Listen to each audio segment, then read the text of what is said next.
โอ้ โอเค ถึงเวลาแล้วจุ๊บสวัสดีทุกคนด้วยนะครับ ที่เข้ามาดูกัน เดี๋ยวจะเข้าในดิสแป๊บเผื่อมีคนเข้ามา โอเค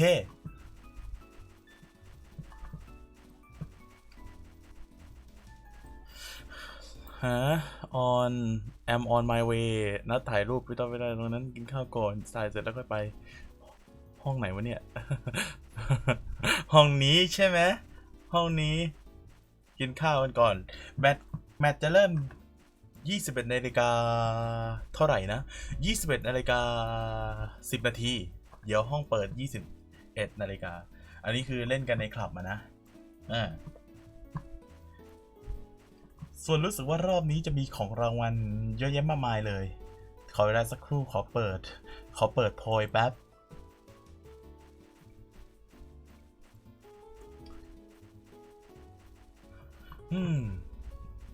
สักครู่นะ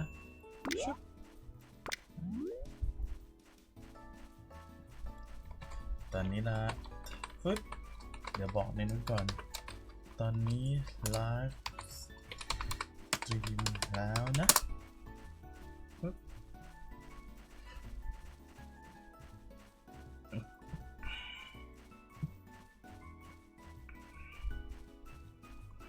โอเคสักครู่นะโอ้โหเฟรมเรท เดี๋ยวต้องปิดโปรแกรมแล้วเดี๋ยวหลังจากเสร็จทั้งหมดทั้งมวล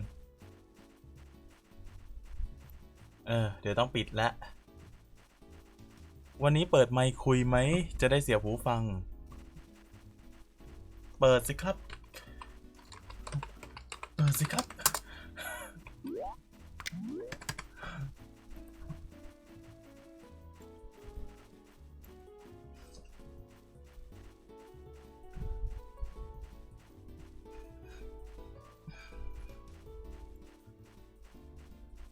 โอ้โหอ๋อมันจะแหลกตอนเปิดโอ้ย192เริ่มเพิ่มเรื่อยๆแล้ว195แล้ว200แล้วแม่งเวรมากใช่ครับอ็อบเจกต์เยอะจริงๆเดี๋ยวเซฟเป็นรูปดีกว่า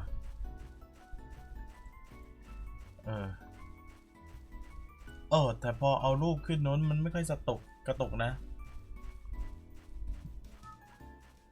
วับเฮ้ได้ยินได้ยิน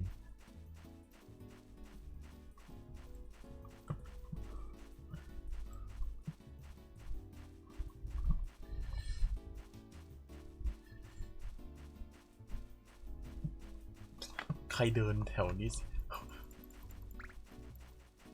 อันหนึ่งปึ๊บกระตุกแน่นอนไม่ต้องสืบฮันแน่ไม่ต้องสืบจริงด้วยโอ้โหกระตุกชัว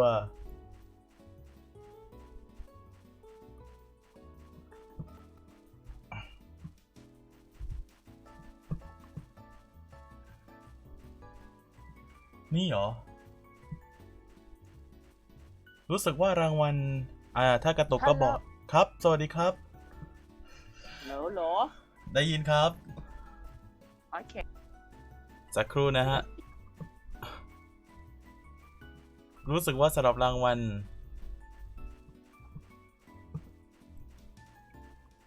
เดี๋ยวเด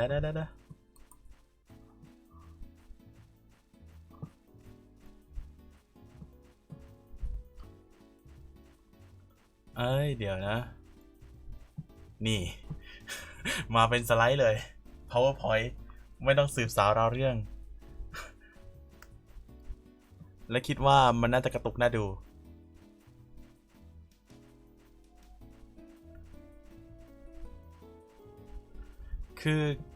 คือการแข่งแมตช์คลับรอบนี้ฮะไม่รู้ว่าเล่นกันกี่คนแหละแต่รางวัลที่มีมันจะมีอยู่2ประเภท รางวัลมันจะมีอยู่2ประเภทได้แก่แรนดอมรางวัลสุ่มกับรางวัลเงื่อนไขไอรางวัลสุ่มเนี่ยแหละฮะมันจะมาจากการจัดอันดับซึ่งอันดับ1 2 3ที่เอาถึงเท่าไหร่ไม่รู้แหละก็แน่นอนมันจะวัดตามสกอร์กับเงินปังคือเงินเอาสกอร์ก่อนแล้วถ้าสกอร์เท่ากันค่อยเทียบเงินปังซึ่งไม่รวมกับโบนัสก็จะเรียงอันดับไปหลังจากจบแมตช์สุ่มได้เลขพี่ก็เล่นไปเรื่อยๆอย่างนั้นแหละ สุ่มเสร็จปุ๊บรางวัลแรนดอมเนี่ยสุ่มอันดับเนี่ยมันจะมีการ์ดนูริที่เป็นคอนโทรล1รางวัลแล้วก็โอ้โหกระตุกถูกวะ อุ้ยไม่น่าขยายเลย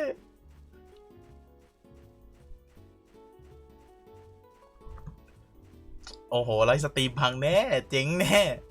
ต่อไป Cool SR ครับที่มี Power 1 Control 2แต่ลบ2หลา1รางวัลพิพิน R บวก2หลา2รางวัลและมินตี้ R ก็คือจะบวกเกรดในหลุมแรก17แต้ม17จุด1รางวัลเหมือนกันทั้งหมดนี้ก็จะเป็นของคนที่โดเนทก็คือพี่สต็อปต่อไปจะมีเงินสด1ล้านปังครับ1รางวัลจากน้องปาล์มยังไม่หมดครับยังมียา Strength Boost 12,000 ชิ้น1รางวัลโดเนทโดยพี่เบน2ล้านปังโดเนทโดยพี่1หรือเปล่าใช่พี่1เขียนผิดโทษทีฮะแล้วก็มีนูริอาบวกคอนโทรล2รางวัลโดยพี่มีนส่วนต่อไปก็คือรางวัลคอนดิชั่นก็คือจะเป็นเงื่อนไขตามที่กำหนดโดยรางวัลจะมีตั้งแต่คนที่ตีจนจบแมตช์และได้ปังน้อยสุดเนี่ยได้รับชุดนี้ไปและต่อมา4ล้านปังครับโดยจะแบ่งออกเป็น2ล้านปังแรกคือจบเป็นคนแรกกับจบเป็นคนสุดท้ายและรู้สึกว่าจะเป็นอันสุดท้ายครับ2ล้านปังสำหรับผู้เล่นที่ได้อันดับที่5ก็บริจาคโดยน้องเม้งนะฮะและนี่คือทั้งหมดและนี่คือรางวัลทั้งหมดที่จะเกิดขึ้นก็ขอให้โชคดีนะครับวับ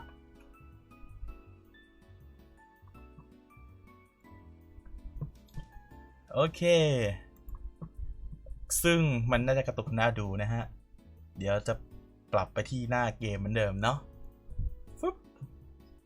แล้วก็ปิดเลยปิดแน่โอเคนี่คือรางวัลทั้งหมดทั้งมวล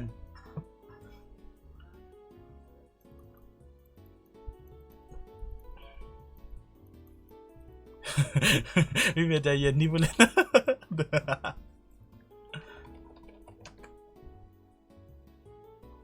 โอเค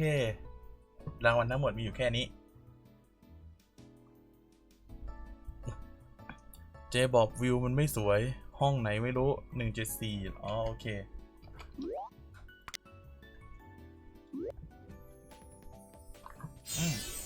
ใช่พอแบบนี้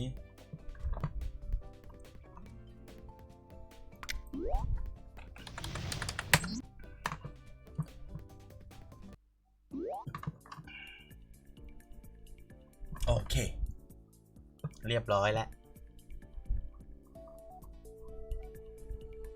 โอ้โหไม่น่าเลยบิตเรทพุ่งกระฉูดมาก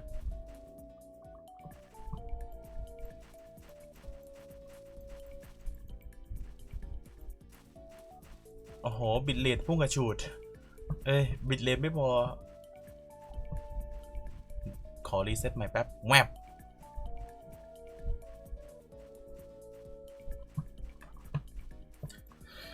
พุ่มไม้ก็สวยนะครับอยู่ตรงไหนวะเนี่ยน่าจะเดี๋ยวนะทำไมไปสิงกันตรงนั้นวะเดี๋ยวนะฮัลโหล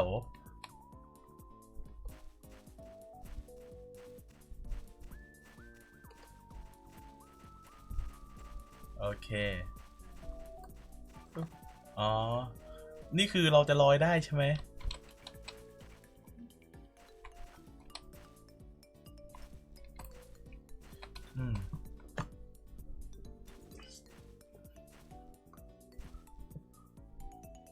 โอเคไม่น่าจะกระตุกแล้วแหละเดี๋ยวตอนเล่นน่าจะกระตุกนะฮะ โอเควับต๊บเสียงสตรีมเป็นไงผมไม่รู้อ่ะโอเคไม่รู้มีคนอยู่อีกห้องหนึ่ง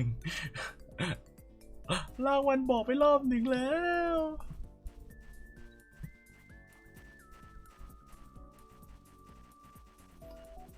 เอ้ยใช้ตัวเดิมแง่นี่แหละถูกต้องหอปะปะกัง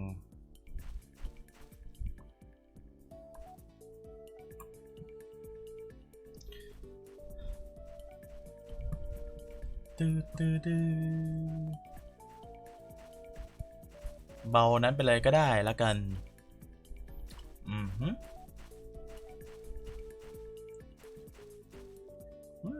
เฟรมเรทดูเหมือนก็เยอะอยู่นะ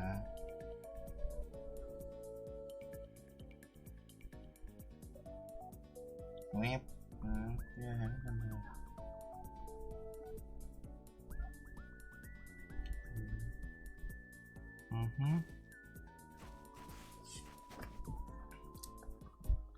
ไม่เคยมาถ่ายรูปครบเลย100ครบก่อนไหมตอนนี้เวลา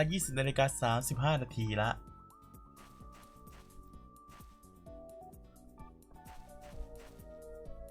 ชิบ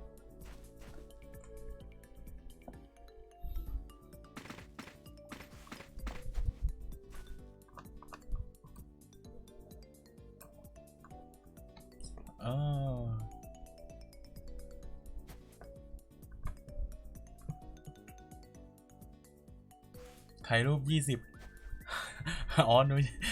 ไม่ใช่ถ่ายรูปอะไร20ไม่ใช่หรอ จำนวนผู้ชมพร้อมกัน2คนเหรอฮะ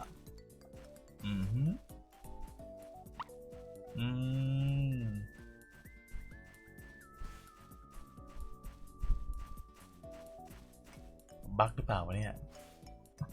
เจคนไหนครับ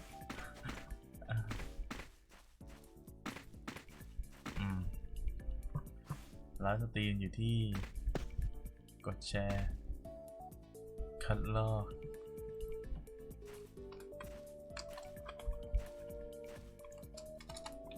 ปึ๊บ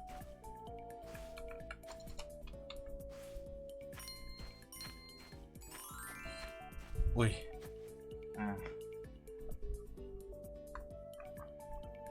ใช่ลืมใส่ใน Facebook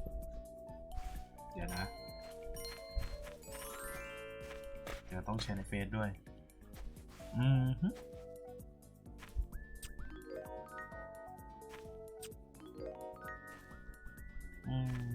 ช่อง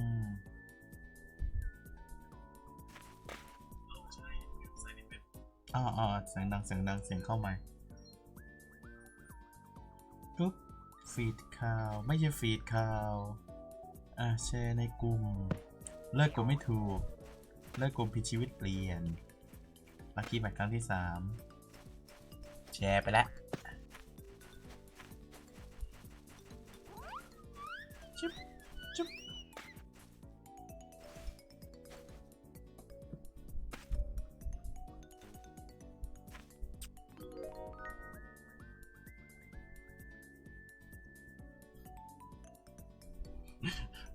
โอเครอบนี้เดี๋ยวไหนดีอาเธอร์ไหมมานั่งเรียงสักครู่นะฮะไม่มีใครคนอื่นเข้ามาเลยเหรอปึ๊บนี่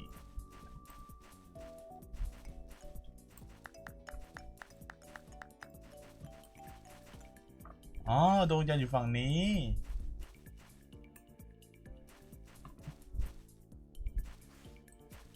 โอ้โห บังเต็มหน้าเลย โอ้โห174ไหนสุขุม4นี่แหละแหมโอ้โห ถ้าตีมันคงจะแป๊กหน้าดูไหมเนี่ย เคยแล้วมีเคยถึงอาจารย์ด้วย สวัสดีค่ะอาจารย์ สอนยังไงบ้างคะ ผมหันตอบไปเลยครับว่า ก็โอเคนะครับ ชีวิตโคตรย่อยยับอะเวลาสะพายกระเป๋าตอนอยู่มหาลัยอาจารย์ทัก ไม่ใช่ ผู้ปกครองทัก ไม่รู้ใครแหละ สวัสดีค่ะอาจารย์สอนเป็นยังไงบ้างคะ เวียนมาก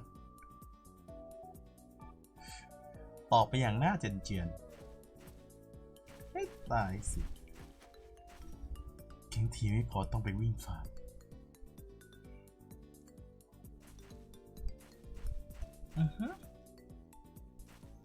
เจสอาดินโดนลุม2รูปแล้ว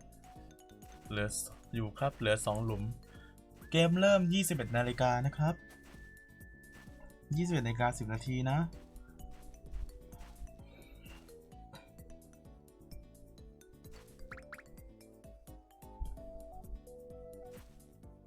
โอเคตัวป่ามันซีเวียป่ะเอาวีหรือเปล่า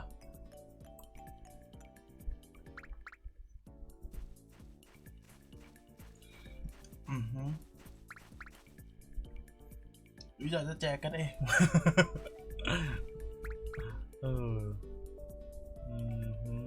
10,000 กว่าเฟรมแล้วเหรอ ไม่มีสคริปต์เฟรมสักเฟรมเดียวแต่ถ้าเกมถ้ามันสคริปต์ก็คือเกม Minecraft แล้วก็ใช้การหยุดอัตโนมัติไม่มีการหน่วง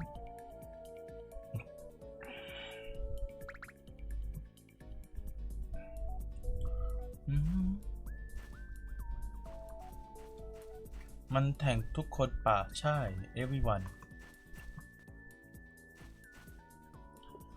โอเครอบนี้อยากได้ถ่ายตัวไหนหัวกระตัวคลาสไหนวะ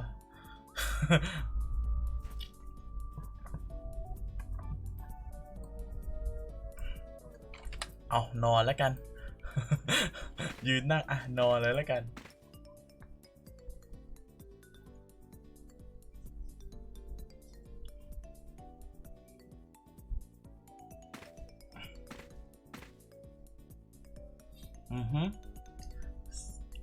สวัสดีคนที่เข้ามาดูได้ครับน่าจะเป็นในคลับแหละ ผมว่ามันจะเป็นแค่ในคลับแหละนะคนนั้นไม่เคยจะมาโว้มั่วตัวไปเลยแล้วกันเฮ้ย46เฮ้ยเฟรมสคิปเฮ้ยเฟรมมิสไป46เฮ้ยใจเย็นโอ้โหเครื่องร้อนด้วย ชีวิตมากเลยเดี๋ยวอยากเอาพัดลมมาเป่าน่าจะได้ไหมหรือซื้อโน้ตบุ๊กใหม่ดีน่าสนใจทำไมแนวของพี่วิวน่ารักพี่เบนพี่เอสมาถ่ายรูปกันตอนนี้บูเลตไม่รู้ได้ยินไม่รู้ว่าบูเลตรู้เรื่องหรือเปล่าว่ามาอยู่ห้องนี้ครับ174แถวบูเลตอยู่นี่หรือเปล่าอ๋อมีอยู่13คนเหรอชุบ14 คนอ๋อมีถึง17เลยทีเดียวเดี๋ยวอันนี้ปิดไปเลยแล้วกันแวบ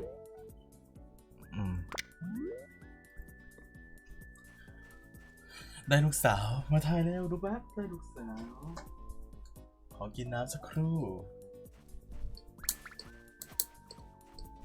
Bullet please come to room 174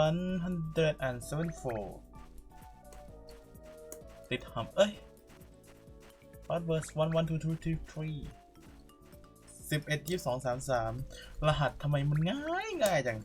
แต่ดีกว่า1 2 3 4ได้ถ่ายด้วยครั้งแรกเลย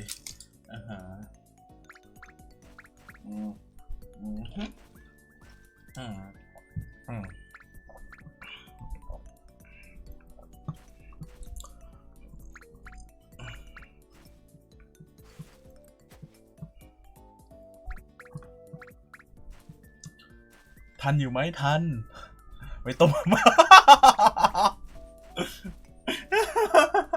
ไปต้มมาม่าแป๊บใจเย็นๆนะต้มมาม่าเนี่ย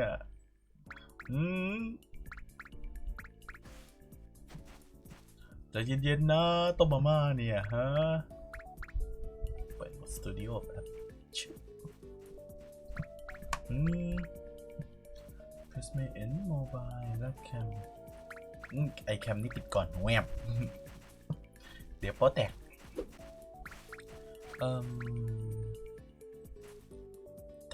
ถ้ามันเยอะเกินไปมันน่าจะกระตุกช่างหัวมันแล้วกัน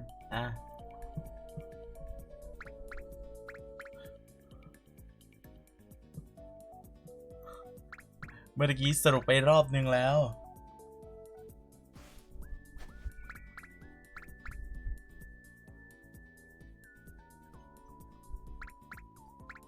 โอ้ไอซี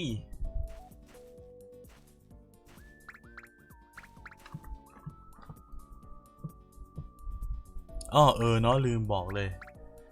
คนที่มาสำหรับคืนนี้จะได้แน่ๆคือ 350,000 ปังครับ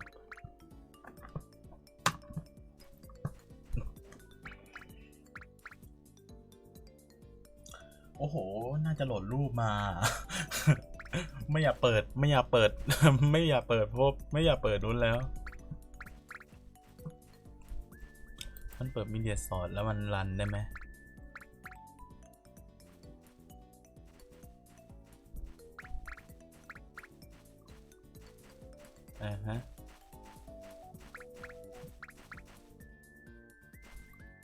ก็ตกชัวร์ๆเลย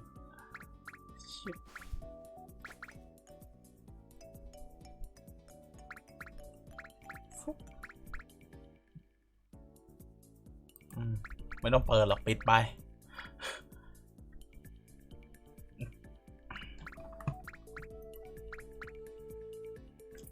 Reward today Reward walk today club match everybody join match get 35,000 350,000 ปังเรียกมาทีเดียว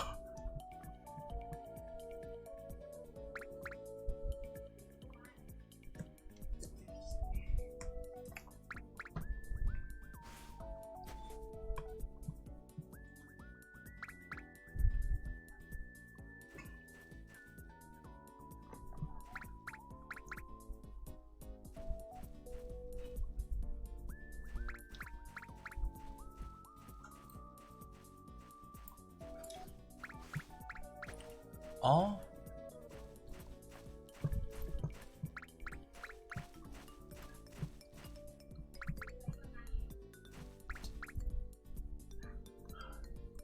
เปิดตัวนั้นดีไหมเนี่ยเปิดใหม่แล้วก็รันกับนู้น and also have random prize after match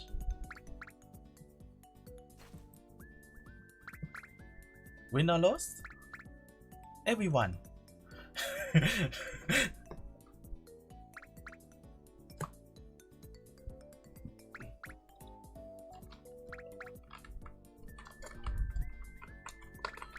price has to มันจะมี random มันจะมีสุ่มสลับทุกคนแล้วก็สลับเงื่อนไขด้วยนะพี่มีสลับเงื่อนไขด้วยนะฮะมันจะมีสองแบบมันจะมีรางวัล2แบบ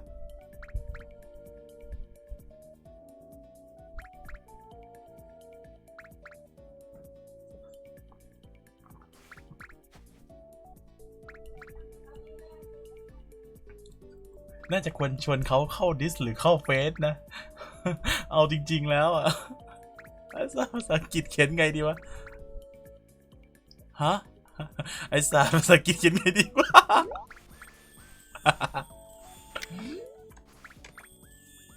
ไม่ใช่ละ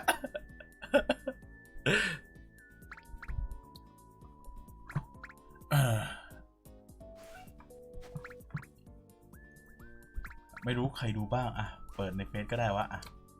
เดี๋ยวแป๊บนึงนะ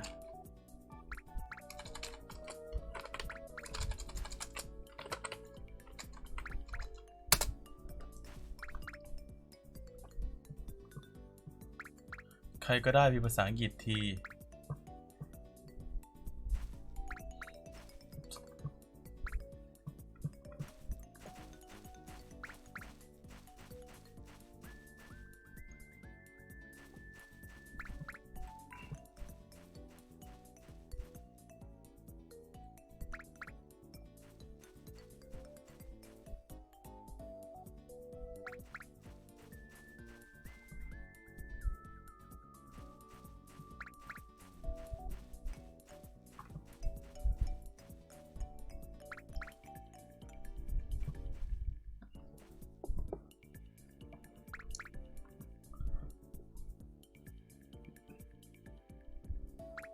เอาง่ายคือรางวัลที่ได้รับการโดเนทปัจจุบันแบบสุ่ม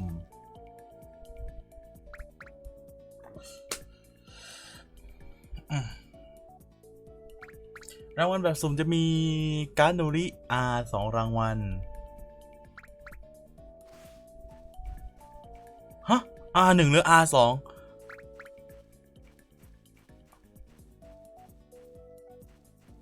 หืม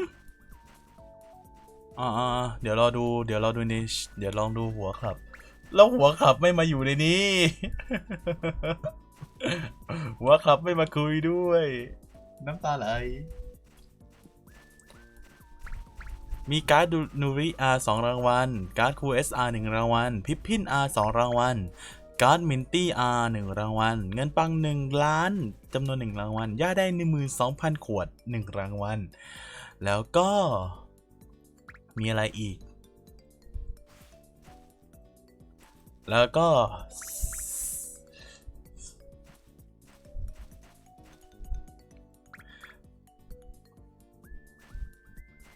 เงินปัง2 ล้าน1 รางวัลเงินปัง2 ล้าน1 รางวัล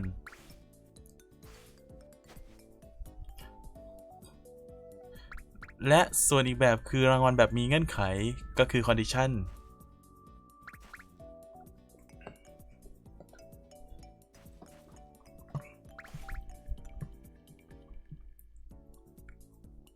1 ครับชุดเพนสปีก้ารับจากเกรซสำหรับคนที่ตีได้ปังน้อยที่สุด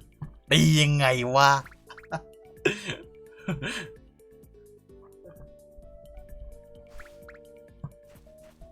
ตียังไงให้ได้ปังน้อยที่สุดนี่คือน่าสงสัยอยู่รู้สึกสงสัยอยู่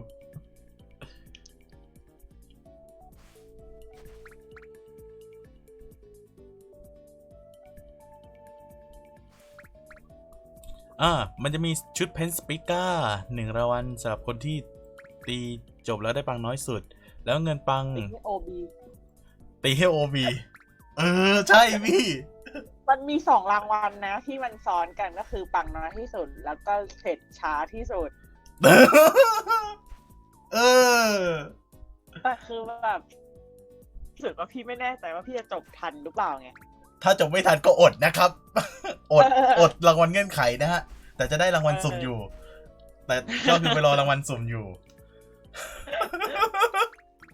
นี่แหละครับความสนุกที่จริงไอ้รางวัลเงื่อนไขควรอุบไว้อะ จริงเราเงื่อนไขควรจะยังไม่บอกคือเก็บไว้ถ้าบอกกับคนก็จะแบบเฮ้ยฉันตีบีดีกว่าหรือแบบคือเขาอยากได้ปังก็ทำตามนี้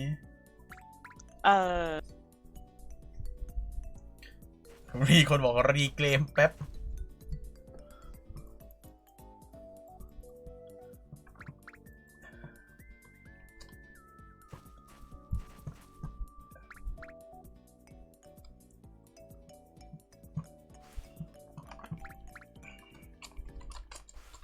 เราควรพิมพ์ภาษาอังกฤษให้บุลเล็ตรู้เรื่องด้วยนะแต่ที่แบบเขียนยังไงวะ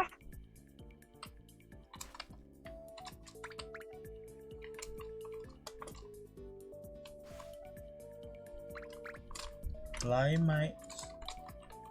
ใช่ไหมครับขนาดอะไรแล้วคือตามแบบรอบที่แล้ว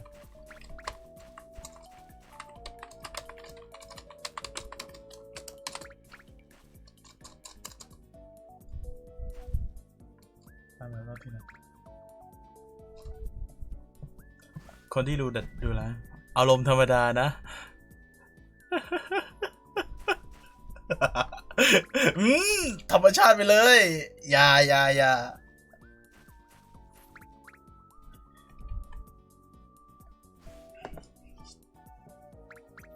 ลมธรรมชาติ สัก15 นาที 18 หลุม เดี๋ยว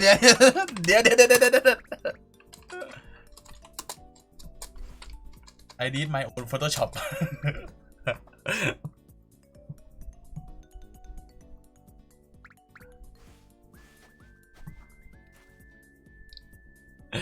โอ้ย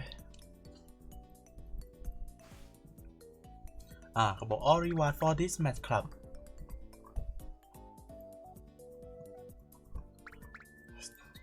ว่ามีโป๊แตก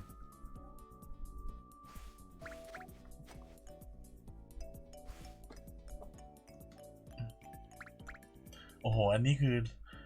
โอ้โห แบบเอาแบบ สั้นๆเลยเหรอ แต่เขาน่าจะเข้าใจ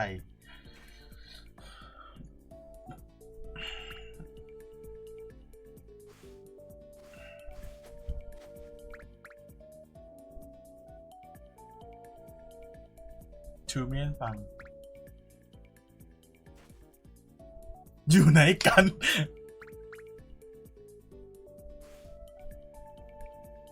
แคดดี้เอสซี่ เขาถามว่าแคดดี้มีไหมไม่มีนั่นเลยลิสต์อะ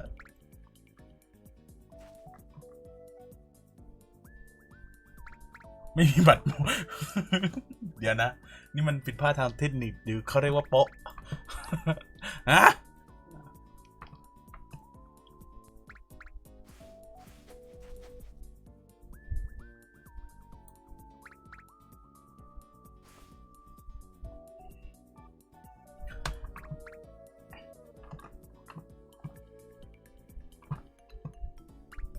อุ้ย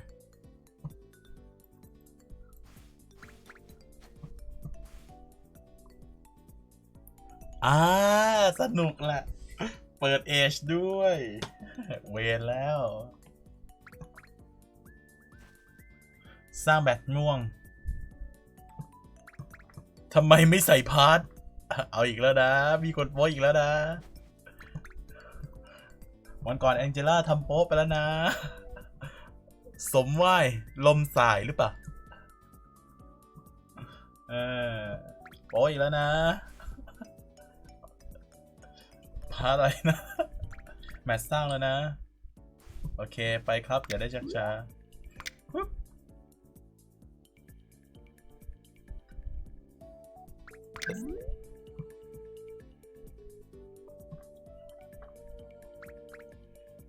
ใช่แล้ว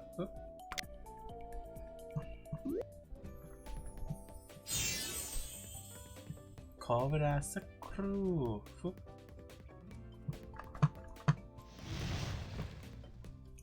แมตม่วงอยู่ไหนอะ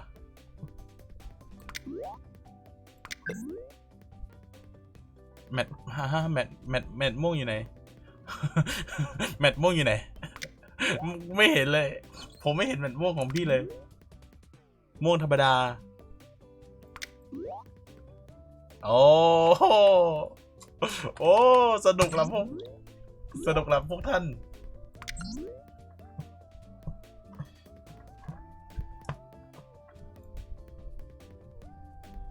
ใช้ไม้นี้ไปเลยไม่ต้องคิดอะไรว่าลมไม่ใส่เลย ใส่ไปเลย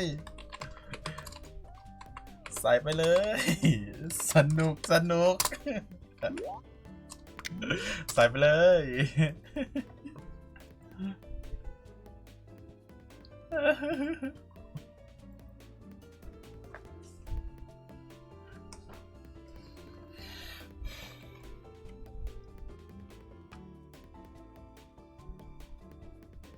ห้องหมายเลข14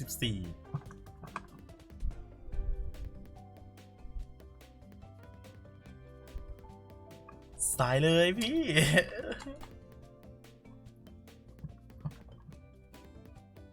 ลมธรรมชาติแบบนี้เขาเรียกว่าเขาชอบกัน ลับไปที่เดิมฮะฟึบ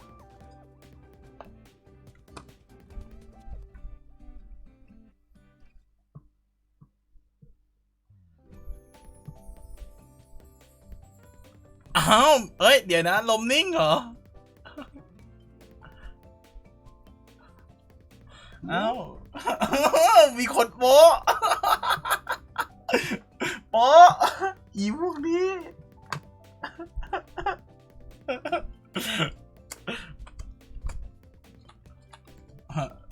โป๊ะอีกแล้ว โป๊ะ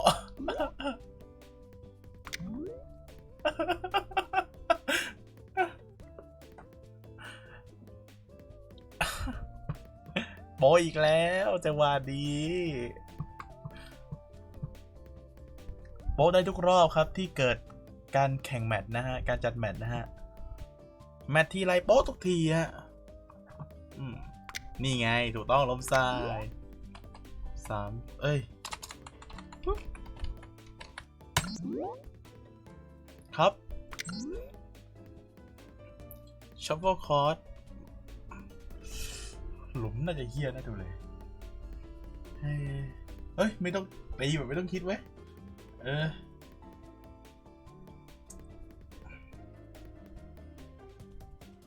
ตีแบบต้องคิดไว้ใครอยากตีลงก็ลงไป เดี๋ยวเข้าไปลุ้นรางวัลสุ่มเอาแล้วกัน แต่ว่าต้องตียังไงให้ได้ปังมากสุดด้วยสิให้ได้ปังมากด้วย เดี๋ยวปังน้อยสุดไปติด ติดกับชุดอีก คนเลวมากเลยตอนนี้กำลังเข้ามานะครับเกือบเต็มครับทั้งหมด18คนโอ้โหเยอะจังโอ้เยอะมาก18เลยเหรอเล่นโน้ตบุ๊กไม่ได้เลยผมก็เล่นโน้ตบุ๊กครับ เล่นโน้ตบุ๊กไปด้วยไลฟ์ไปด้วยเนี่ย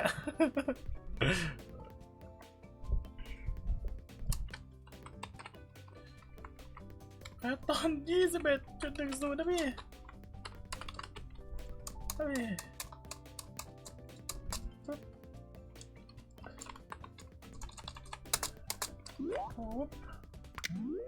ขอเซตของก่อน ดิสไหม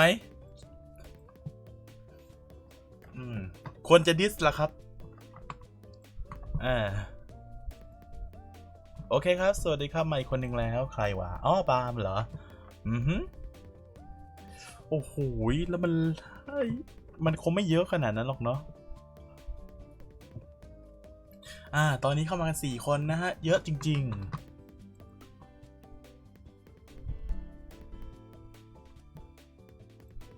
สถานะของสตรีมก็ดีไม่มีปัญหาใดๆไม่มีเฟรมเรทหลุดด้วยก็ถือว่าดีฮะรูปกล้ามอะไรวะเดี๋ยวนะแมตช์ยาวเหรอแต่ตีมั่วๆไม่มีของก็ไม่ใช้ของก็ไม่ต้องใช้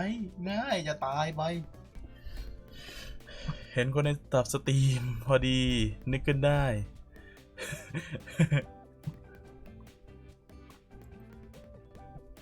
โอเคครับ19คนแล้วเฮ้ยมีอยู่19คนใช่ไหม พี่มายบอกตีแบบให้ดวงนำพาไปนะฮะแต่ในคลับมีอยู่20เฮ้ยบุลเลตอยู่ด้วยโอ้น่าจะเป็นคุณพี่บุลเลตนะฮะ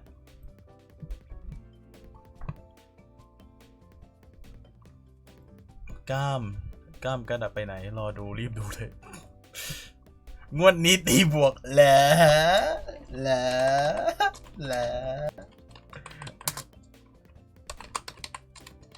อย่าโอบีเกิน9 รอบนะ อย่าโอบีเกิน9 รอบนะโอเค20:03 นาทีแล้วครับแมตช์30 นาทีฮะ30 นาทีเหรอโอ้โหน้อยเหมือนกันนะเนี่ยแต่ก็ดีแล้วครึ่งชั่วโมงก็พอ เดี๋ยวครึ่งชั่วโมงจะไปใส่สกอร์อีกผักน้อยบอกอยู่ไหนกัน พี่เล็กเพิ่งมาเหรอครับ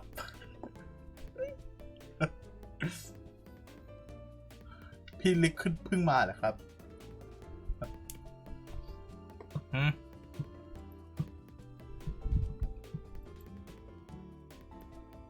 ถ้าเสียงดังเกินไปหรือเบาเกินไปบอกด้วยนะ ผมไม่รู้ว่ามันดังเกินไปหรือเบาเกินไปทดสอบมา4-5 รอบแล้ว ไม่สิ เป็น10 กว่ารอบแล้ว โหลได้อะไรเหรอ รอซุ่มที่โหลมีรางวัลไหม ไม่มีนะ ไม่มีนะ ที่โหลไม่มีนะ ถ้าจะไม่ผิดนะ มันมีแต่ได้เงินปังน้อยสุดอะถึงจะได้ชุดเพนท์แล้วก็มีคนตีเร็วสุดกับตีช้าสุดแต่ตีช้าสุดนี้คือแบบ ต้องเป็นคนที่ตีอยู่ในเวลาใช่ไหมพี่ต้องตีอยู่ในเวลาใช่ไหมพี่โอ้โห6M พี่ต้องตี OB ต้องตีให้ภายในอยู่เวลาอยู่ในเวลาใช่ไหมฮะคนที่ตีช้าสุดกูตีประมาณ3 วินาทีสุดท้ายเดี๋ยวบอก4ทุกหลุมปังน้อยสุดครับบอก4ไม่พอกีฟอัพด้วยเนาะทำไมทุกคนดูอยากโอพี่ น่าจะบวกกันพลึบ เฮ้ยแต่ระวังดีๆนะตีบวกกันจะฮานะ ใช่ครับช้าสุดโอเคครับคนที่ตีช้าสุดเนี่ยต้องจบก่อนเวลานะฮะใครจบลำไม่นับ นี่แหละครับคือสิ่งที่ต้องการ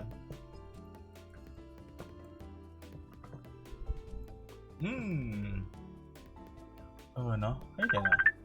แวบมีคนโดนแล้วละทุกคนมากันครบนะฮะรางวัลดีกว่าที่1อีกฮัลโหล ฮัลโหลครับ ฮัลโหลได้ยินปะ ได้ยินนะฮะ ไม่ได้ยิน อะไร เลย อะไง ครับ อะไรกันอะเข้าท็อกทำไมหรืออ๋อ ก็ Discord นะครับ ใช่โอ้โหแต่พอแบบนี้19 คนรางวัลประมาณ15 รางวัลถ้าจะไม่ผิด15 รางวัลนะฮะเหมือนก็หายไปคนนะตอนแรกมี20 คนเมื่อกี้มี20เหรอใช่ครับ20น่าจะเป็นพ่อครับปลาทูผมว่านี่ไงเต้ยโอเคมาแล้วอ้าวลิสต์เสียแล้วเนี่ยใครพร้อมกดรอเลยเดี๋ยวขอสักครู่ปั๊บ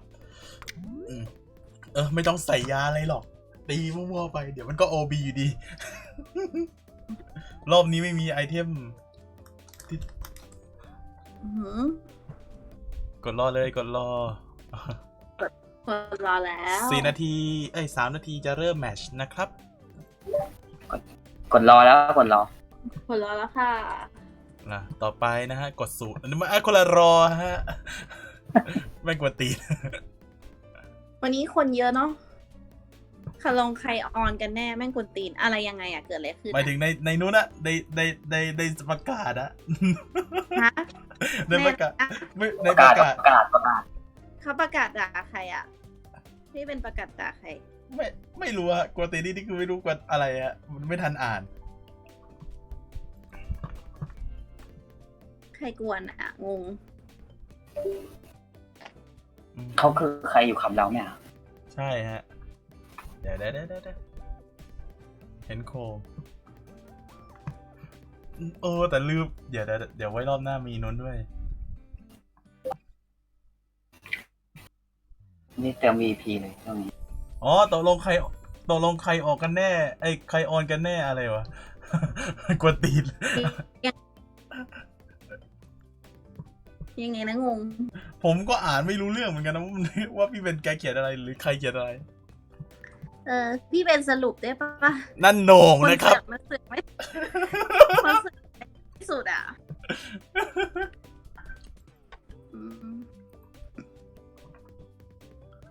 งงกันหมดทุกคน ใครขอไม่รู้เกตก็กดดิแล้วรอตอบตอนนี้ 21:08 นาทีครับ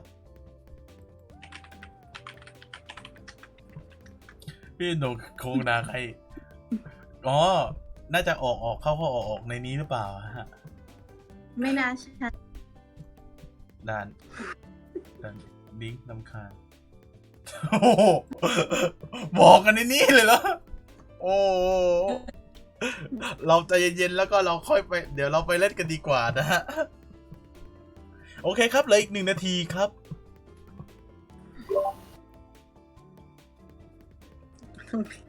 อ๋อเอามาออนแล้วปั่นอีก30 วินาทีครับ ตอบยังไม่มาเลยนะ อ๋อพี่ต๊อบย้ำมาบอกบุลเลตกดเลดี้เลยก็ได้เพราะมันไม่ได้เริ่มเอง พร้อมหายพร้อมหาย เพราะหัวห้องกดก็คือไปหมดเลยใช่ไหม ต้องกดทุกคนไหมฮะบุลเลต เนี่ยตอบมาแล้ว เพลนเลดี้ อยู่ไหนอะไหนต๊อปอะอ๋อก ดดิ สอง ตอบกดดิแกกดดิ โอเคกดแล้วกดกันทุกคน 3 แล้ว คนอะ ฮะพี่ยังไม่กดเหรออ้าวตายแล้ว ใครเป็นคนสร้างห้อง บอ ฮะ ก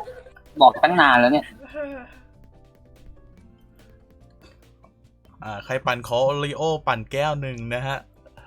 มีคนเนี่ยเดี๋ยวเกมเริ่มเดี๋ยวจะปิดตัววิวนิดนึงฮะเพราะมันดับมันค้างมันชอบค้างบ่อยไปไหนล่ะกวนตีน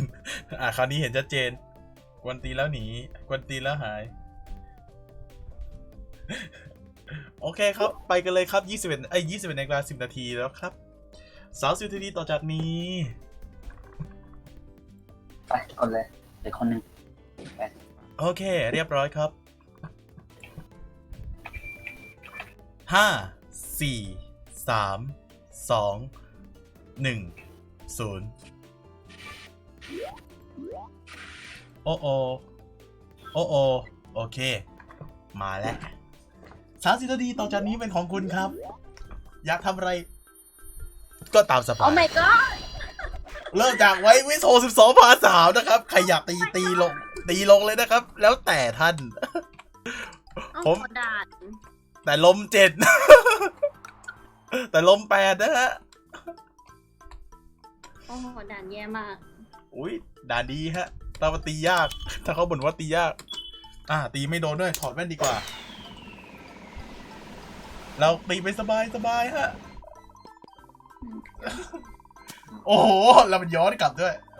ตีสบายฮะ ชิวๆ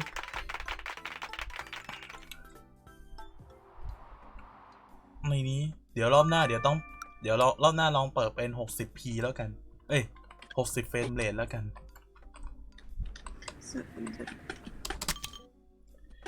ลงเหมือนกัน ลงกรีน ลมเร็กเซตไม่ลง 1 น้องนายเหมือนสะใจอะไรสักอย่างอะ โอเค ลงแล้วได้พาฮะ รอบแรกก็มาซะแล้ว ทุกคนตั้งใจตีกัน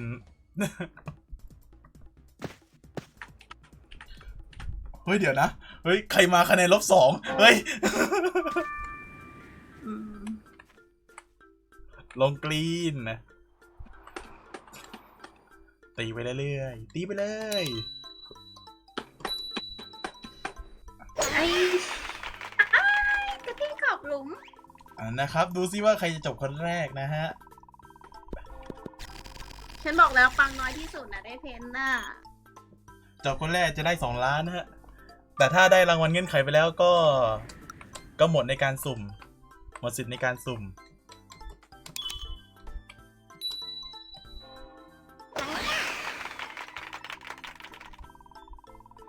เอ๊ะ เหมือนจะหยิบไม้ผิดมาด้วย แต่ด่าน เรียบร้อย หยิบไม้ผิด แต่ละด่าน ตีชิวๆไม่กดเร่งนะ ดีแล้วครับ ไม่กดเร่ง เดี๋ยวพอหลุมสุดท้ายเราก็ยืนอยู่นิ่งๆ รอใกล้หมดเวลาแล้วค่อยตี แปะ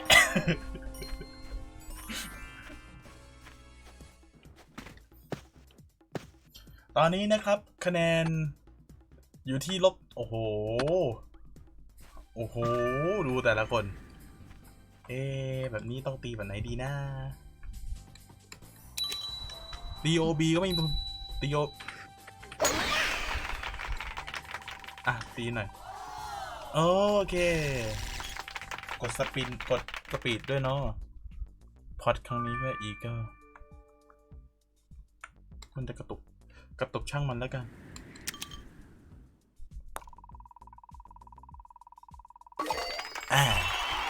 ลงใครมีรางวัลพิเศษใครได้ลัคกี้เอาไททัน SC ไปเลยซึ่งที่ผ่านมานะฮะพึ่งนั้นไปพึ่งหมดกิจกรรมอะไรไปนะล็อกอินทุกวันรับไททันโอ้โหไออินฟอร์โนนี่กูตีไวเกินไปหรือเปล่าวะเนี่ย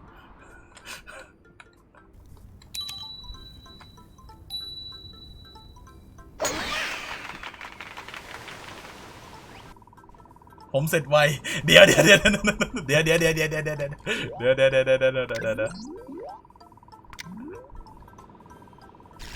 ย่าลงทรายโอเครับก็ยังดีทีไม้3ไม่น่านะไม่น่าอ่ะช่างหัวมันบอกหนูลุง5รวมกันตรงนี้ค่ะ เกิดอะไรขึ้นครับเอ้ยเดี๋ยวนะโอเคหน้าวับกันเต็มไม่ถึงแน่ชน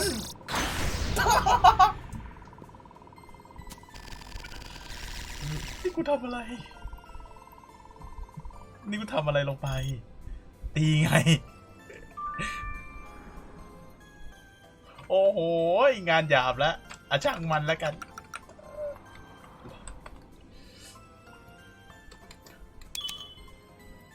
ในวันแย่ๆก็ยังมีคนหน้าตาที่ดี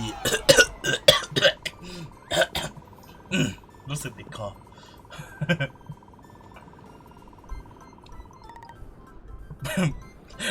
หลุมนี้ดีไงปลายเลขตรงนู้นนะ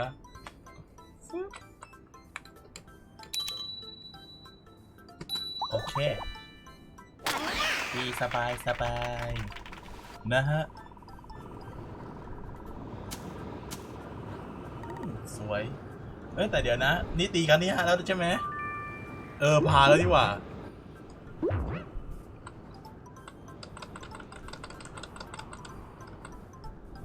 เฮ้ยลมตรงหน่อยสินะลมตรง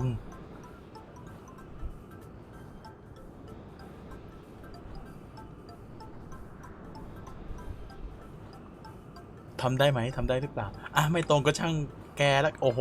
หนักกว่าเดิมอีกได้แล้วแต้มบวกเรียบร้อยแต้มบวก บวก1ไปเลย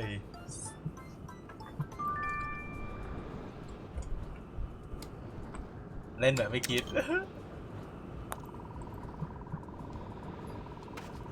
โอเคโอเวอร์พา80เล่นแบบไม่คิดบอกช้าชน8ไออะไรนะถ้าประเทศนี้อะไรนะเดี๋ยวใครมีอะไรระวังโดนอุ้มนะครับโอ้โหสะสมพลังได้ที่แล้วสินะระวังโอ้โหหลุมโหแต่ก็ไม่สนตีไม่ลงอยู่ดีชิปชาว165แล้วกันโอเคไม่น่าจะติดวะ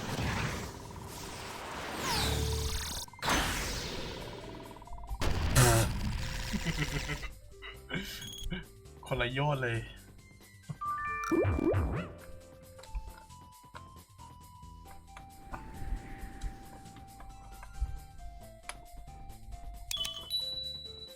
น้ำเย็นจังรู้สึกได้ขนาดนั้นเลยเหรอ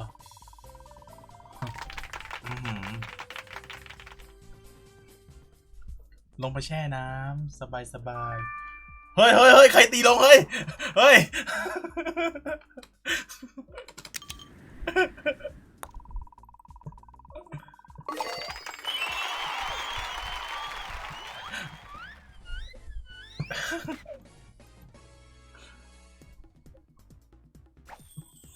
มีแบบใครอยู่ที่โหลไหม ได้รางวัลอะไรแบบเนี้ย มีไหม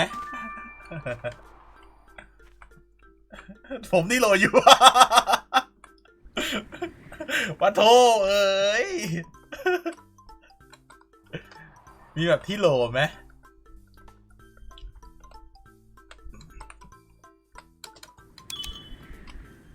โอเค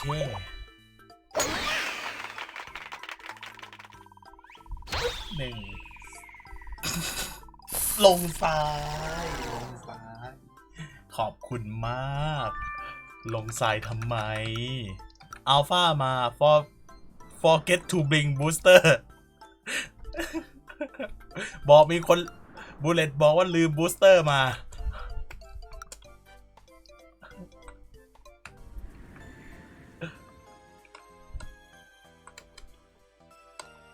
เดี๋ยวนะ เกรดเร็วแน่ ๆ เลยปึ๊บโอบีไปหนึ่งดอก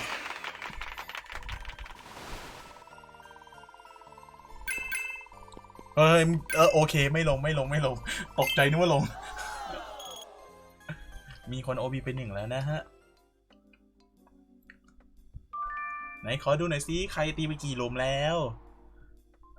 มีคนยังตีอยู่ที่5หลุมนะครับ แล้วก็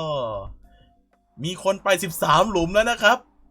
พี่ลิกไปไวมากนะครับ13หลุม คะแนนลบ13แต่คนที่มาคะแนนเยอะที่สุดอันดับหนึ่งคืออัลฟานะครับ และคนที่ปังน้อยที่สุด ดูจะเหมือนจะเป็นข้าพเจ้า เดี๋ยวนะ เดี๋ยวลายกินุงานเข้าแล้วกลายเป็นข้าพเจ้าเหรอที่หลุมต่ำสุดเนี่ย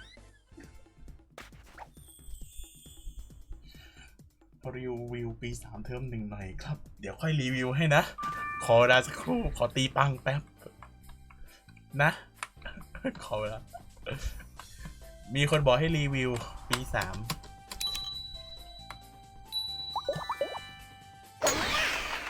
งานยาวแล้วเงินปังน้อยสุดเนี่ยเฮ้ยเงินปังน้อยสุด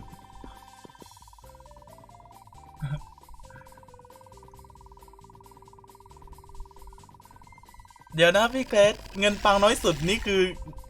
รวมหมดมวลรวมทั้งหมดทั้งมวลไหมฮะ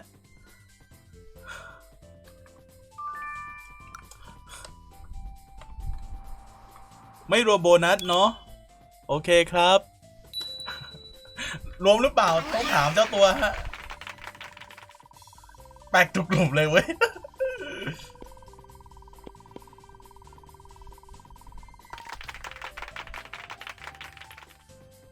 รวมทั้งหมด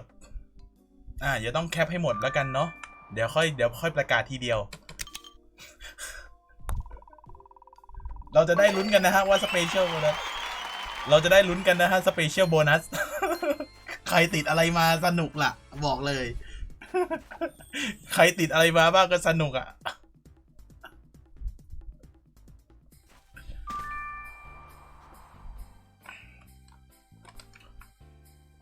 เอ๊ะหรือไม่รวมดีโหวตแล้วแต่ครับ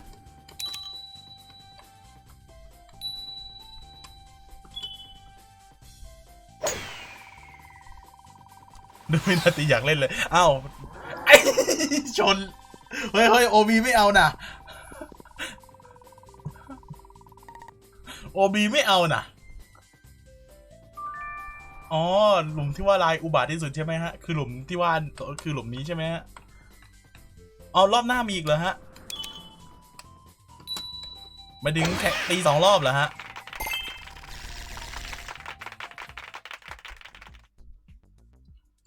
ได้ครับถ้ารวมแต่เราอย่าลืมแคปไว้ด้วยนะครับเผื่อผมแคปไม่ทันอ๋ออันนี้รอบเดียว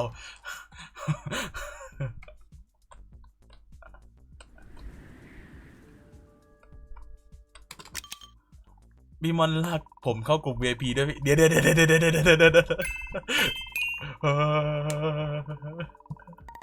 อะไร VIP แถวนี้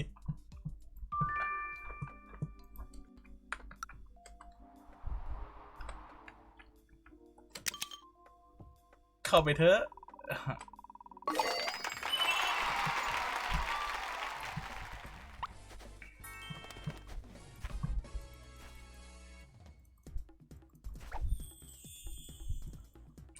คนที่อยู่อันดับ5นะตอนนี้นะครับที่แมงบอกมาโอ้ดูเหมือนพี่ไม้นะอยู่อันดับ5นะฮะณตอนนี้โหมดนี้คะแนนรวมเป็นบวกไม่ได้เหรอไม่ถึงอะไรวะ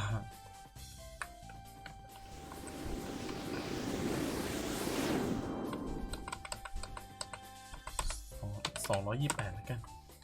ลงไม่ลงไม่รู้ลงไม่ลงไม่รู้ไม่เคยเล่นให้บวกอะเลยไม่รู้เลย มีคนเคยเล่นเคยเล่นคะแนนบวกอยู่นะฮะลองไปถามดูได้ฮะคนที่ชื่อพี่วีอะฮะ เอ้าพี่ลิกเสร็จแล้วเหรอ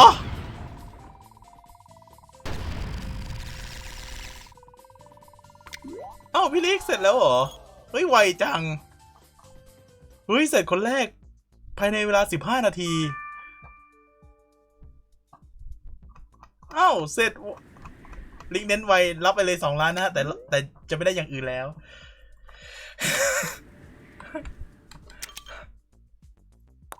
โอเค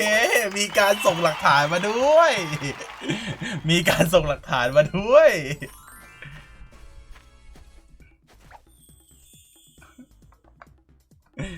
เอาแล้วล้ม16 พา 3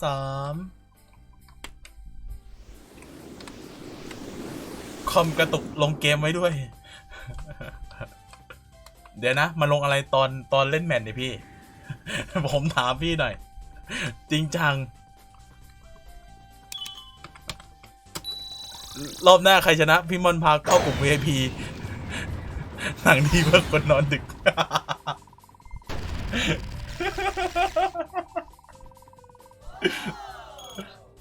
ลมใส่ลมใส่กดลบ1ยังไงก้อนเนี่ยลง back to dog อัลฟาได้ลบ26 แต้มแล้วนะครับตอนนี้อันดับ1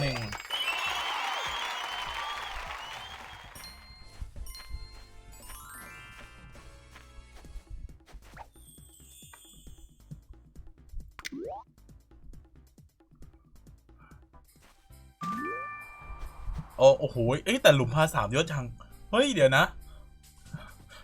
เฮ้ยหลุมพา3เยอะจังรู้สึกว่า3หลุมแล้วนี่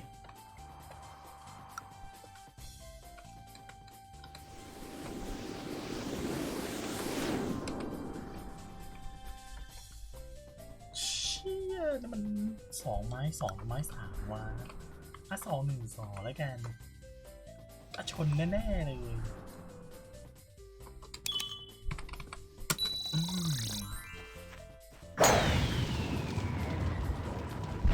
เฮ้ยลงเหรอ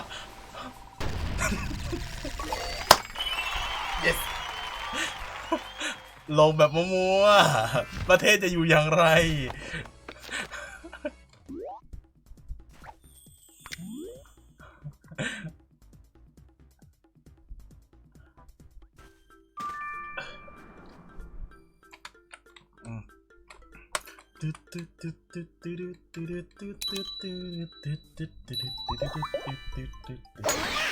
มีคนโอบีอีกแล้วนะครับปาล์มบอกโอบีนะฮะ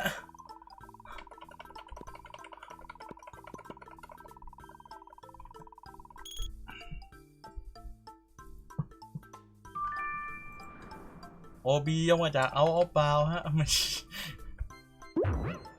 เฮ้ยเกรดไม่มีเลยเหรอเฮ้ยหมดไปตอนไหนวะเฮ้ยหมดไวจังโอ้บาแล้วถ้าแบบนี้มันลู่ต่ำเนาะติดแน่ติดติด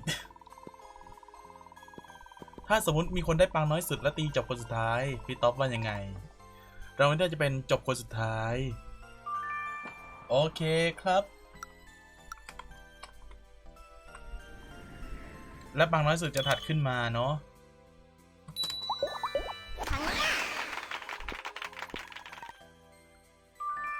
เฮ้ยเดี๋ยวนะวินฮิวเหรอ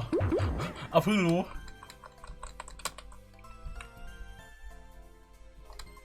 ผมกดบ้างไม่กดบ้างแล้วแต่อารมณ์แต่ตอนนี้เหลืออยู่11 นาทีนะครับ ขอเช็คดูหน่อยสถานะตอนนี้อยู่กันหลุมไหนแล้ว โอ้โหอัลฟาลบ26แต้มทำไปได้ไงเนี่ยอ๋อแต่เป็นหลุมยาวนี่หว่าแต่เป็นแมตช์ยาวบูเลตตามมาที่2นะครับแต่อยู่ที่หลุม12นะฮะลบ25ต่อไปครับแกมมาลบ20อยู่ที่หลุม11นะฮะแล้วก็ แล้วก็พี่ไม้นะครับลบ20อยู่ที่หลุม14พี่เต้ยจบไปเป็นคนที่2นะครับเมื่อกี้เลย10ลบ19แต้มเลสอะไรวะเนี่ยเลสช่างมันแล้วกันเฮ้ยเดี๋ยว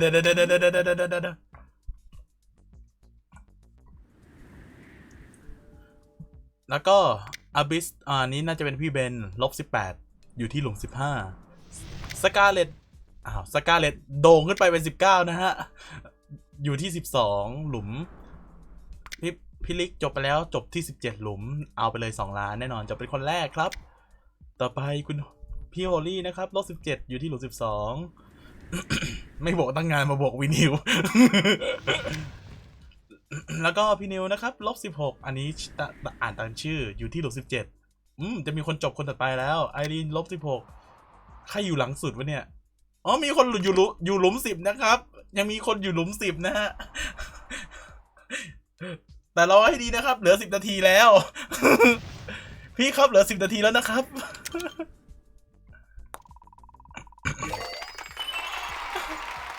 เอานะครับภารกิจจบไปที่-1ด้วยเงินปัง 2,801 ปังแต่ประเด็นคือบวกโบนัสด้วยเอ้ยมันมีโบนัสสรุปตอนท้ายใช่ไหมต้องแคปตอนท้ายๆเนาะไม่ได้กระไรสักสินลิกไป7-11โอเคครับพี่ลิก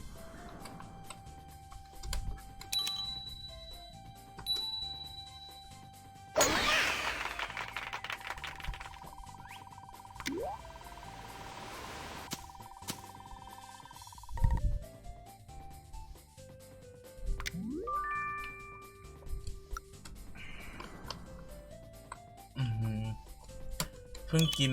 ซุกี้มารู้สึกอืดมากซุกี้นี่คือซุกี้ต้มกินเอง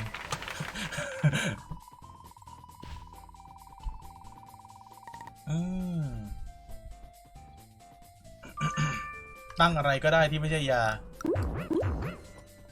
เพราะถ้าตั้งยามาเดี๋ยวมันจะมีปัญหาหุงข้าวกินเองไม่ไปก็ได้หุงข้าวกินเองซุกี้ก็ซื้อผักอะไรมาต้มกินเองไงพี่อ้าวลงด้วยเหรอโอเคเอาบวกเฉย โอ้ในห้องมีอยู่12คนเหรอเนี่ยอยู่กันเยอะนะฮะรวมบนคนเหงาถามจริงครับจังหวัดไหนที่ได้โอเคอุ๊ยรอบนี้ขอกล่องหน่อยนะครับ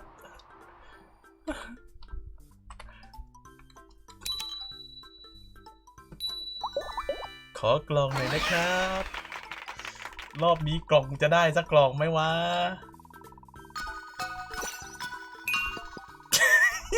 เหี้ยเฮ้ยไม่ได้จริงจังเฮ้ยต้องได้สักหน่อยแล้วนะสักกล่องนึง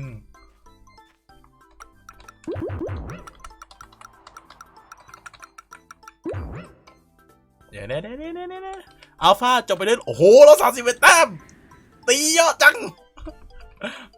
ฟ้าตีเยอะจัง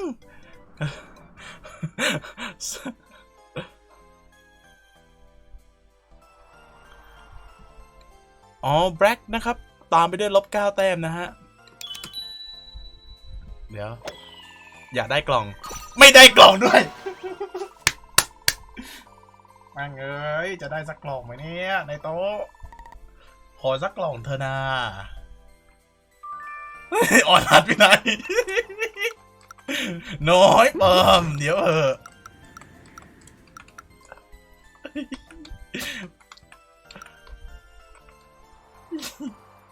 น้อยกีฟอัพเฉยมีคนกีฟอัพ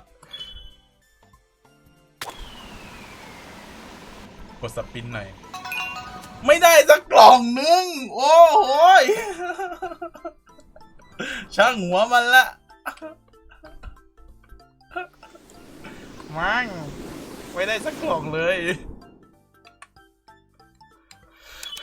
มันไม่ทันแล้วพี่กล่องมันหายไปแล้ว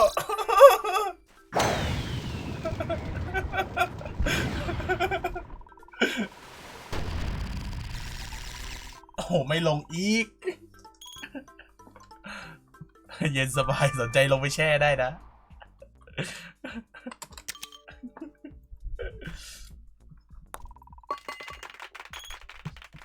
โอ้ไม่ลงเลยเหรอ บ้าจริง ไม่ได้กล่องสักกล่องบวกหนึ่งอีกอ้าวเฮ้ยเลยเฮ้ยเหลือ6 นาทีแล้วเหรอ เฮ้ยไงเฮ้ยจริงจังเฮ้ยเหลือ6 นาทีจริงด้วยโฮ1ภาษีในลานบุรากูลอีก2 หลุมไม่4ตอนนี้ผมเหลืออีก3 หลุมเหลือ4เลยแหละ ตอนนี้เหลืออยู่5 นาที 48 วินะครับ ควรจะรีบตีกันได้แล้วนะฮะ เดี๋ยวขอเช็คสถิติหน่อย ลงน้ำ ร้อนหายร้อนแน่นอน ตียังตามคำถามคือตียังไงให้ลงน้ำนะฮะ ใครพกปังมาสเตอรี่มาก็โป๊แตกนะครับ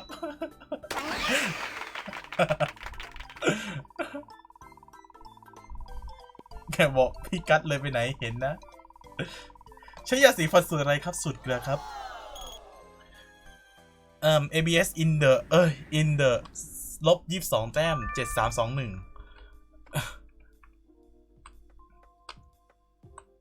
นะครับตอนนี้เวลา 21:36 นาทีเหลืออีก5 นาทีนะครับฮ่าเลย5 นาทีเหรออีก3 หลุมโอเคสบาย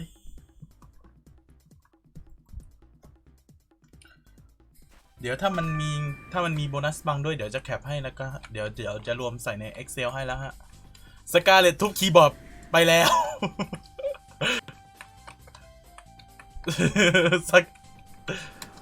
พี่ไม้ได้ไปลบ25 แต้มนะครับ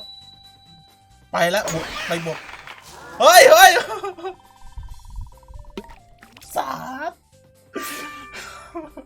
โอ้ยพี่ทำไมไม่บอกพี่ใช้ลูกกอล์ฟ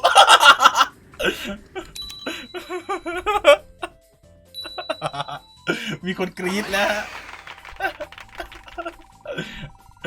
ผมว่าเขาคุยกันเสร็จกันแล้วนะฮะ งั้นเอาแค่ปังดีไหมได้นะฮะแล้วแต่พี่ ผมได้หมดโบนัส 11,000 โหดไป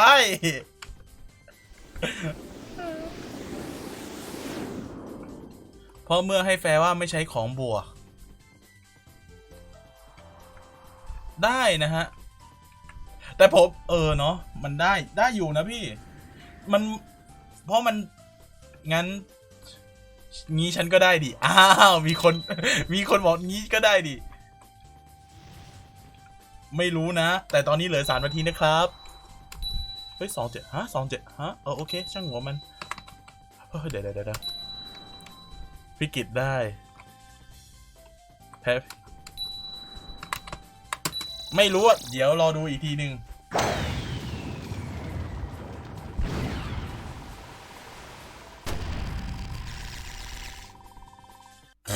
ขึ้นไปถึงนะฮะแล้วแต่พี่เกต เจ้าคิดจะตีไปทางด้าน จะบวกหรือไม่บวกฮะเจ้าคิดจะตีไปทางนั้นใช่ฉันจะตีแบบนี้เพราะถ้ามาดูตอนหลังมันจะโกงตอนนี้เหลือ2 นาทีครับหรือจะสุ่มว่าได้เงินปังเป็นระดับไหนหรือพี่จะเอาแบบนั้นไหมพี่ได้นะฮะสุ่มว่าเอาเงินปังระดับไหนหรือว่ายังไงแล้วแต่จริงๆที่คิดก็คือสุ่มปกติไปเลยเดี๋ยวปังในแมตช์ที่ตีได้น้อยสุดแบบไม่โหเลยอะไรแบบเนี้ยก็คือเดี๋ยวนะฮะไม่รวมใช่ไหมฮะไม่รวมโบนัสโอเคได้ครับเหลือ1 นาที 50ฮะชิบหายแล้ว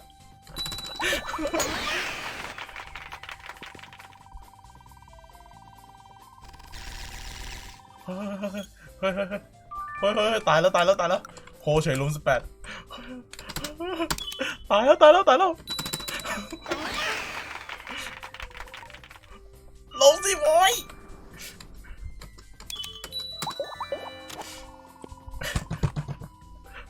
เหลือคนนี้แล้วชิบแล้ว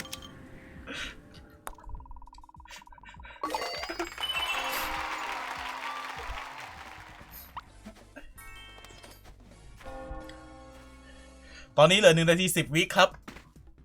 ทุกคนอยู่กันที่โหล18บูเลตตีไม่จบครับ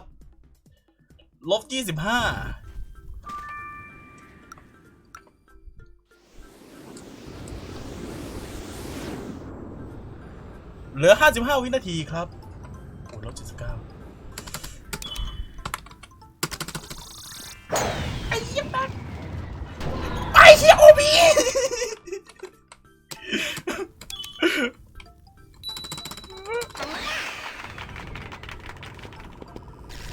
วาย30 วิ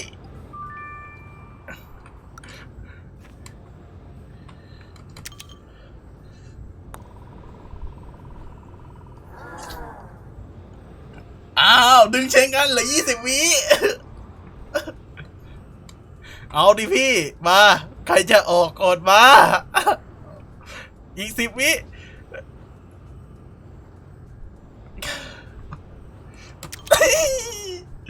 เฮ้ยทันวะเนี่ยเฮ้ยเย็ดทัน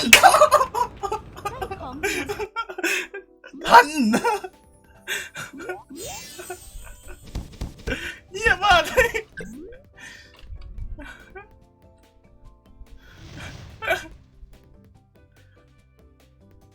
เฮ้ยกดบินสกรีนยังไงเฮ้ยกด F อะไรวะโอเค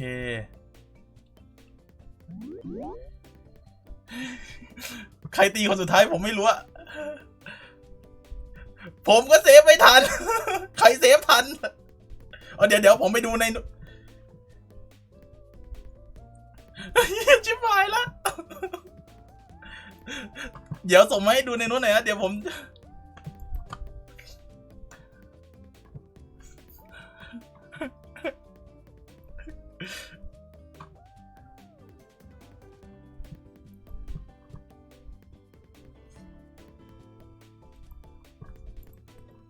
เดี๋ยวขอไปดูในนู้นก่อน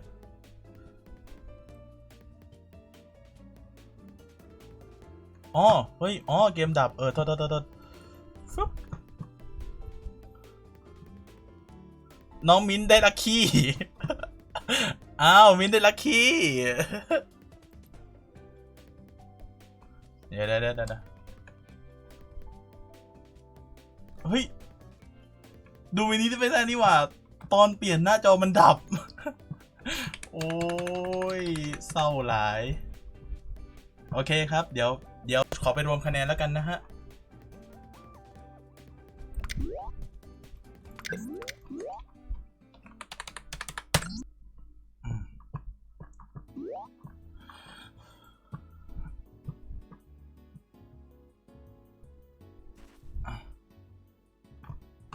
ตั้งซ่อนข้อมูลไว้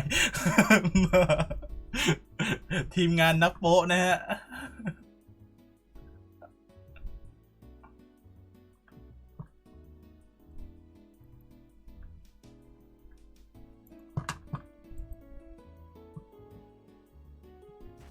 โอ้ใช่คนละวัน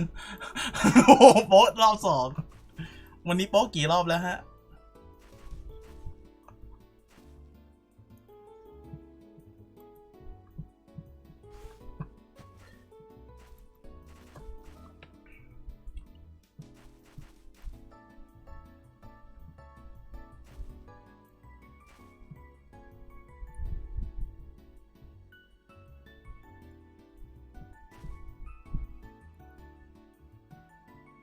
โอเคครับขอบคุณมากครับฮะ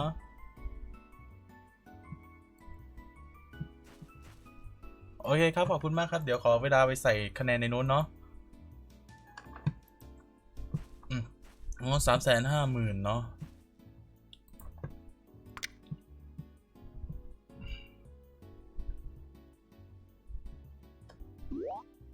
เฮ้ยอย่ากระตุกสิ อ๋อเข้าเกมก็ดับอีกดีลืมเลย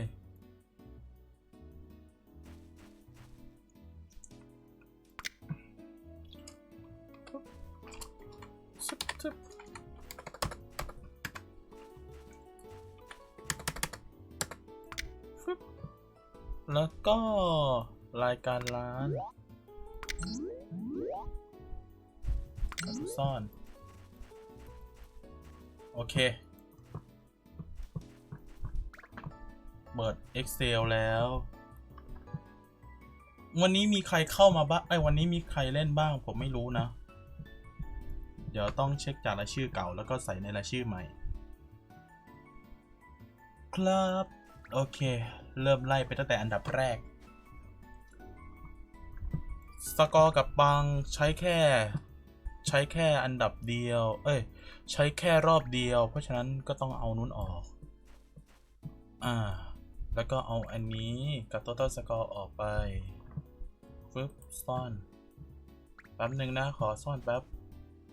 แวบขอลากจากรายชื่อที่แล้วก่อนแล้วกันเนาะพี่วีไม่อยู่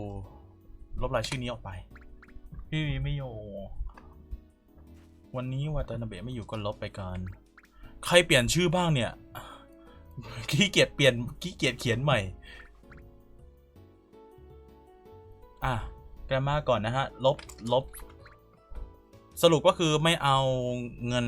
โบนัสเนาะเพราะฉะนั้นจะไม่ใส่แกมาลบ35แต้มเงินปังได้ 12,958 โอ้เยอะจัง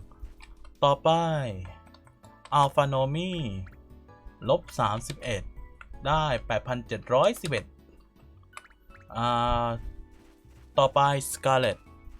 อันนี้น่าจะเป็นอันนี้ลบ25แต้มได้ไป 9,453ต่อไปอันนี้พี่ไมล์อันนี้ M อะไรวะเนี่ยเขียน ME แล้วกันเนาะเขียนชื่อแบบนี้แล้วกันปุ๊บมีคนบอกว่าโอเคปิดการขายครับต่อไปก็ได้ลบ25แต้มเหมือนกันเนาะได้ไป 4,862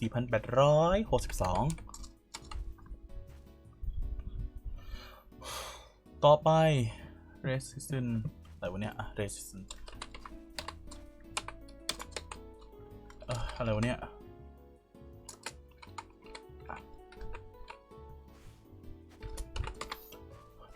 ได้ไปลบ25เหมือนกันแต่เป็น 3,770 ปังเนาะ อุ้ยจบคนสุดท้ายคือผมใช่ครับตั้งมาหน่อยเท่าไหร่นะจำไม่ได้ 2 ล้าน เหมือนแล้วท็อปจบคนแรกกับจบคนสุดท้ายจะได้คนละ2 ล้านได้ยินครับแต่เสียงเบาฮะใครยังเจกดตั้ง 3.5 ไม่ได้มองกดปุ๊บเงินหายงงเลยกดทำไมก็ไม่รู้ศาสตร์ตั้งแบบขำ กูไม่ได้มองโปอีกแล้วนะฮะกูยังงงเงินหาย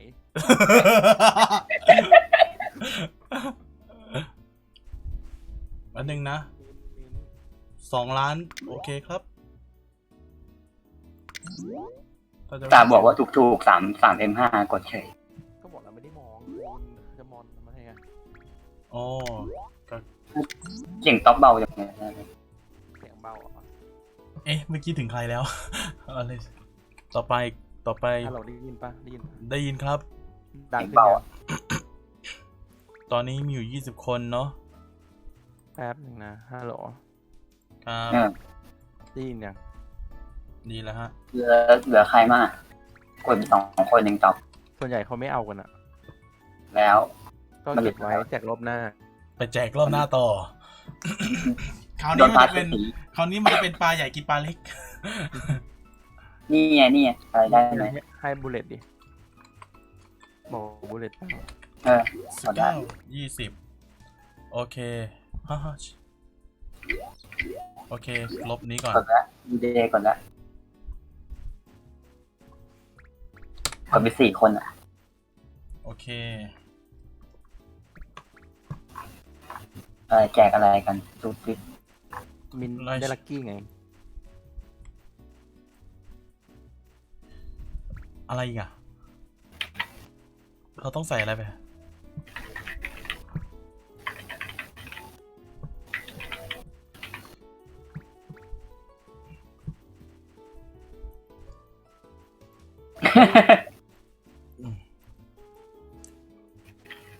อ๋อ ตอนนี้ อ๋อเลสิเนาะ แล้วก็พี่โฮลี่ HOLY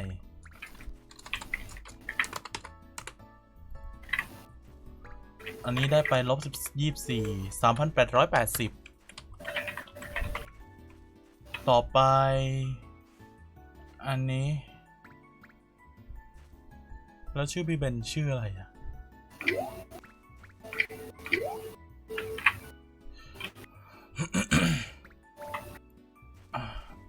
น่าจะเป็นพี่เบนนี้แต่เปลี่ยนเป็นแล้วกันเป็น ABS อะไรนั่นน่ะANTSE -23เป็น-22-23 21ต่อไปเจนสุริแสงตอนนี้อยู่10 คนแล้วเหรอ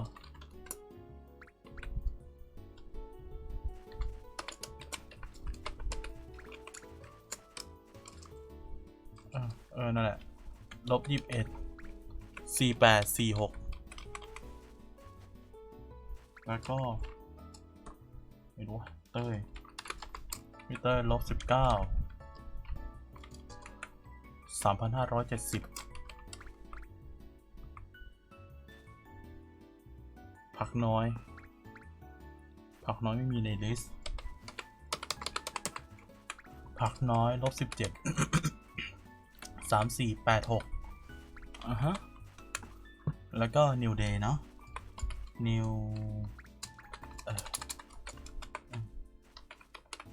Day -17 3342 นาย ครับผม รางวัลสุ่ม2 เองพี่หนึ่งที่จะแจกเขาไม่อยู่ ครับ เขาไม่ได้เข้ามาก็เลยอาจจะคิดว่าเอาออกไปก่อนเพราะว่าเขาไม่ได้ให้รางวัลพี่ไว้ไง อ๋อได้ฮะได้ฮะ ก็เดี๋ยวถ้าเขาจะแจกจริงเดี๋ยวให้สุ่มเก็บข้อมูลไว้ก่อนเดี๋ยวค่อยสุ่มแล้วค่อยให้ทีหลัง ตอนนี้กำลังคีย์ข้อมูลอยู่เลยฮะ แล้วตอนนี้ผมลืมแล้วว่าอยู่ตรงไหน โอเค อยู่ที่ปาล์มวิ่งแซบต่อ-16 แต้มเนาะ4296ตอนนี้อยู่ช่วงในการใส่คะแนนใส่สกอร์ทั้งหมดทั้งรวมต่อไปรายชื่อที่2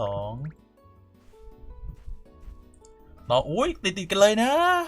โอ้ต่อไปก็คืออีมิน ไม่ใช่ละ อาธาเนเซียแล้วต้องเปลี่ยนชื่อให้เองด้วยแต่ละคนไม่มีชื่อเป็นของตัวเองหรือไงเปลี่ยนชื่อผิดโอเคโอเคมีเอสกา-16 แต้ม 3,249อย่าบอกน้อยสุด5อีกนะไม่เอานะนุ้งต่อไปลูซินแคลร์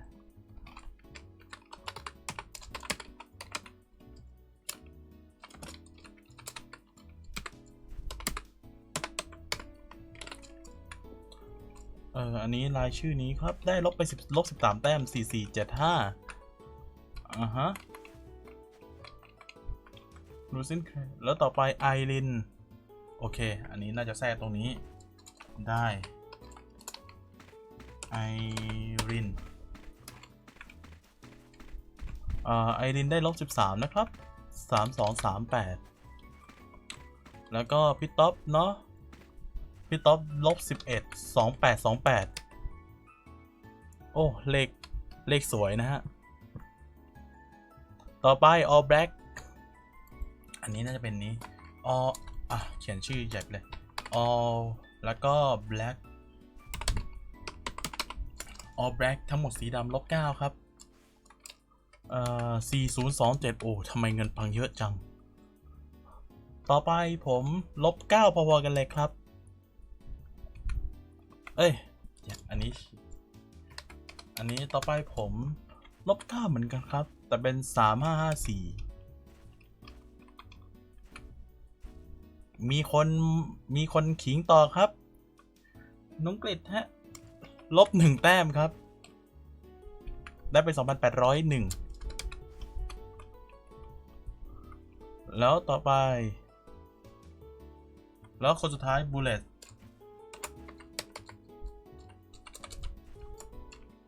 BU บูเลต C นะครับได้ไป10นะฮะตอนแรกมาดีเลยนะฮะแต่ไม่รู้เกิดอะไรขึ้นถึงคะแนนนั้นคะแนนกลายเป็นบวกซะได้8329โอเคทั้งหมดน่าจะเสร็จหมดแล้วนะครับ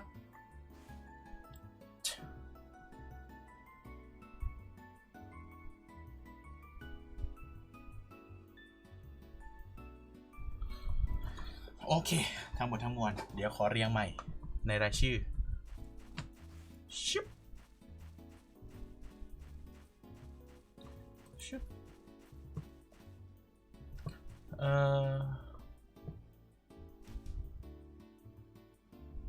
เรียงลำดับแบบกำหนดเองน่าจะเป็นสกอร์1เนาะจากน้อยที่สุดไปมากที่สุดแล้วก็เพิ่มลำดับก็คือสกอร์ปัง1จากน้อยที่สุดจากมากที่สุดไปน้อยที่สุดฟึบโอเคคะแนนทุกสิ่งอย่างถูกเรียนไปที่เรียบร้อยแล้ว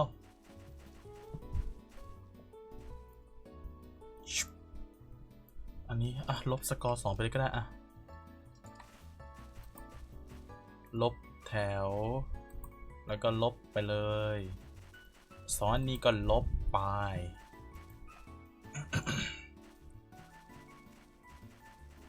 คะแนนถูกจัดเรียงลำดับตามนี้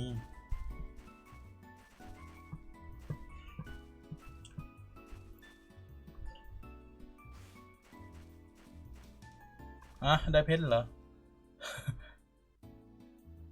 กดสุ่มไปเลยนะแต่สุ่มไม่ซ้ำใช่ไหมฮะ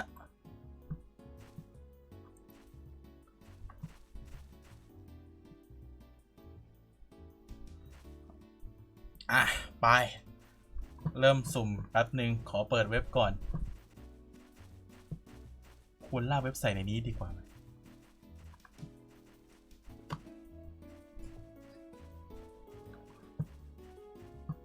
ขาดอะไรบ้างครับเหลือยาใช่ไหมฮะเอาเริ่มแรกจากรางวัลไหนก่อนครับตามลิสต์เลยไหม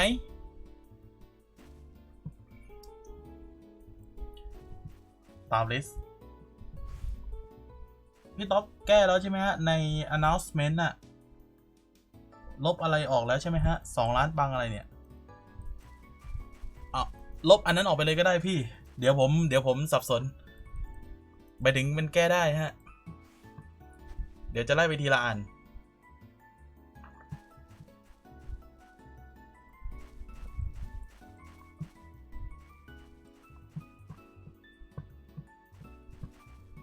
ต่อไปฟึบนี่คือรายชื่อและคะแนนทั้งหมดนะครับ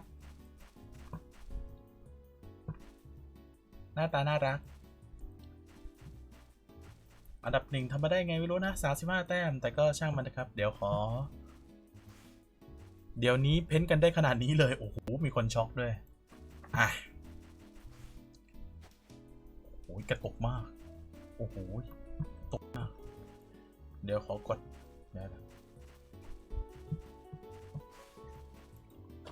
RAN Random Thailand มีทั้งหมด20 คน 20 ท่านเดี๋ยวขอเช็คจะไม่นั้น20เนาะ Unique เดี๋ยวขอกดใหม่ก่อนเดี๋ยวกดลองดูใหม่โอเคครบ Clear Result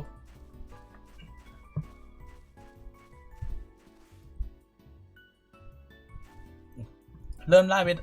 เริ่ม ผมจะเริ่มไล่ไปตามลำดับนะครับ รางวัลที่ 1 ครับ การ์ดนูริอาบวกคอนโทรล1 รางวัล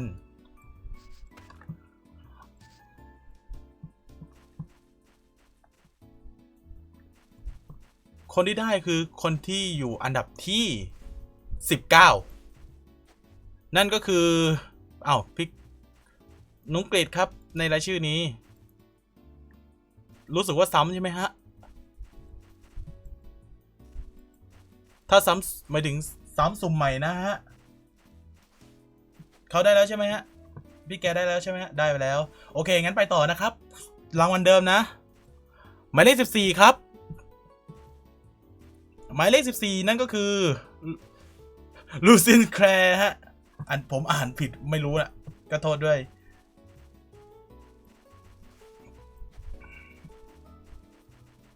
นั่นแหละลูซินแคลร์เหรอ ถูกแล้ว ได้นูริอา1ละได้นูริอา1ไปนะครับ บวกคอน1นะฮะ ต่อไปรางวัลที่ 2 รางวัลการ์ดคู SR ที่บวกพาว1คอนโทรล2แต่ลด2 หลา1 รางวัลนะครับ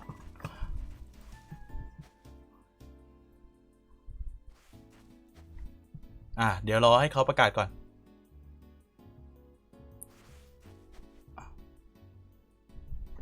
ลัคกี้ได้มินไม่ใช่เหรอฮะ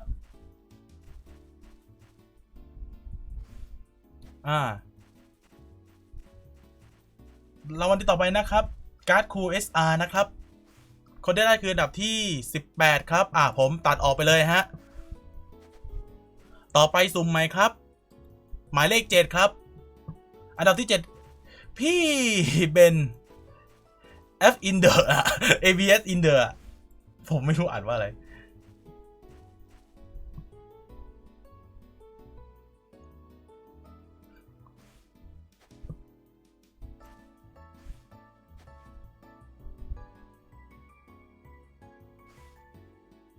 ใครวอบ้างยกมือ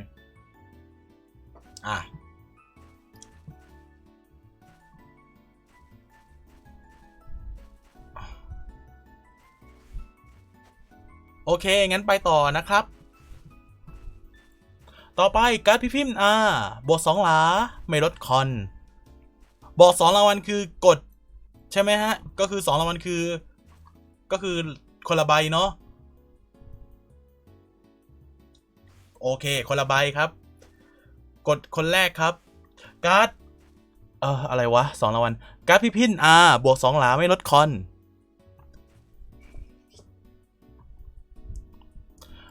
เอาคนแรกก่อนคนแรกคือหมายเลข12ครับวิงแซบปามลบ16 แต้มลด 4,296 ซ้ำไหมครับ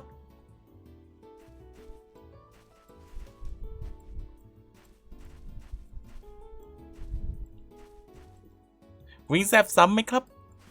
การ์ดพิพินครับ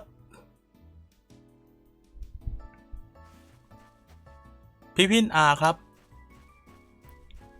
กดใบเดียวนะ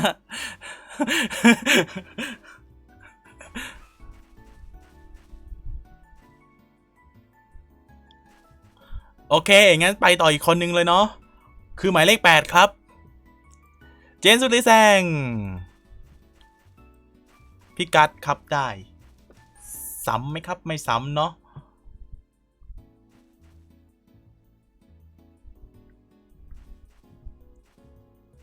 เฮ้ยจริงจัง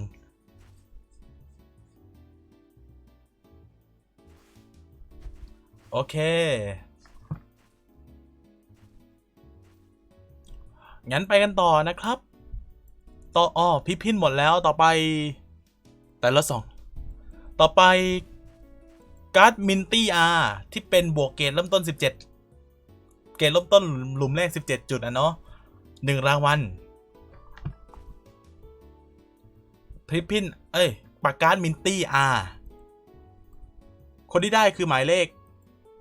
20บุลเลตซีครับ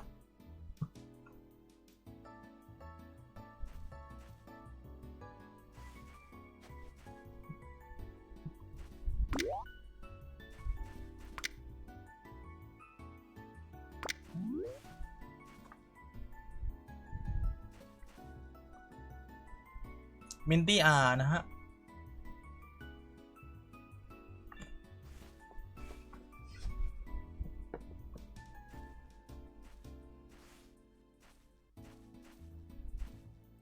เขาอยู่หรือเปล่า โอเคเรียบร้อย เขาน่าจะอยู่นะฮะ งั้นไปกันต่อเลยนะครับ อยู่แต่ยังไม่กด you get you got minty r งั้นไปต่อนะครับ ต่อไป เงินสด1 ล้านปัง เงินสด1 ล้านปัง คนที่ได้คือหมายเลข17 All Black ครับ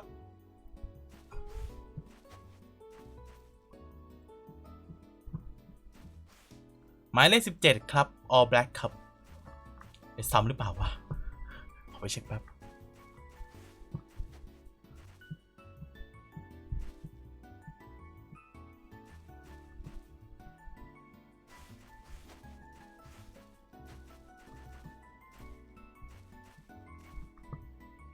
มีอีกไหมวะ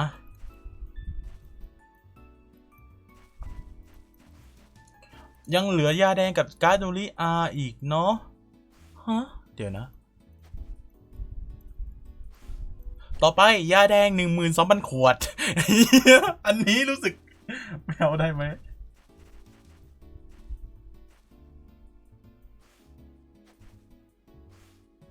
เดี๋ยวนะลองแล้วแต่พี่เลยจะเก็บไว้แจกรอบหน้าก็ได้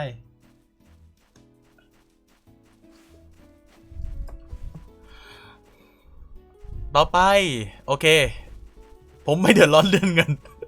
เดี๋ยวนะเกลียดเดี๋ยวนะประโยคนี้เดี๋ยวนะโอเคไปต่อคนที่ได้ยาแดง 12,000 ขวดกดกันมาแล้วบอกเลยคือหมายเลข4อ้าวพี่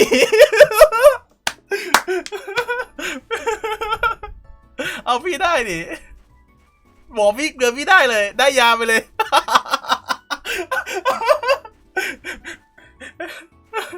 ใช่ครับเอาไปย่อย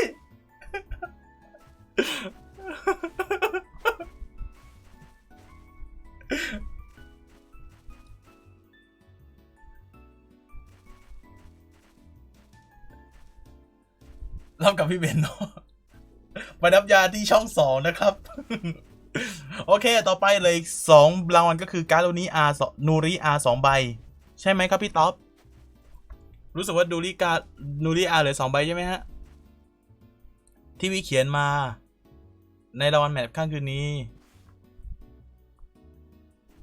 เพื่อนตอนที่พี่บอกตอนนั้นผมรู้สึกฮะ เมื่อกี้นูริเมื่อกี้ครูอาเมื่อกี้นูริอาแจกไปใบหนึ่งแล้ว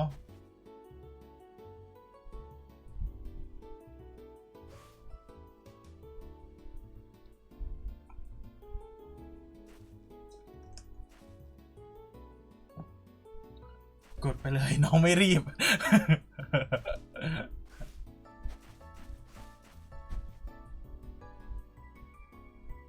โต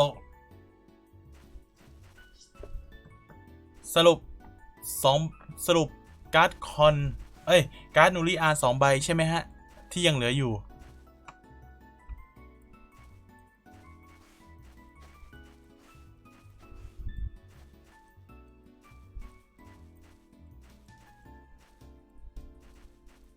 อ๋อครู1นูริ1เหรอฮะ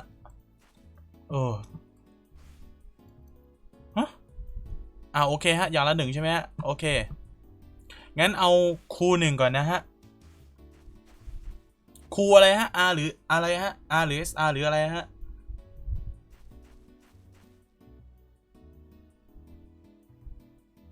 ครู R นะครับครู R คนที่ได้คือเป็นลำดับที่10ครับพี่เล็กได้ไปแล้วรู้สึกว่าได้เป็นคนตีเสร็จคนแรกข้ามไปเนาะใช่ไหมพี่เล็กตีเสร็จคนแรกข้ามไปโอเคต่อไปครับหมายเลข6ครับพี่โฮลี่ครับ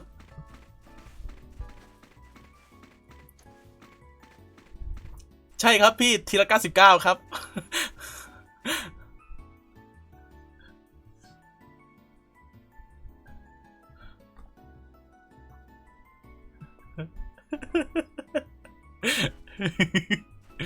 เฮ้ยแต่ไปย่อยได้เยอะนะพี่ ได้ไอ้นั้น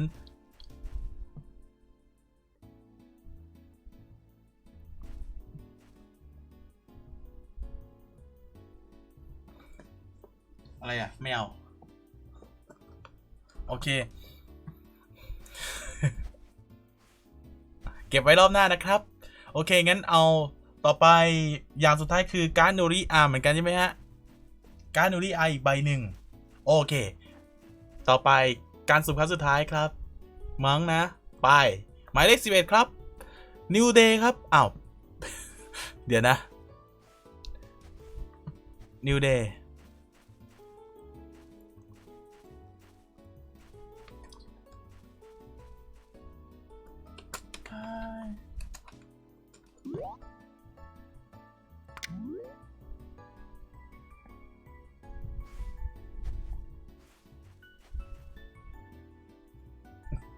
โอเค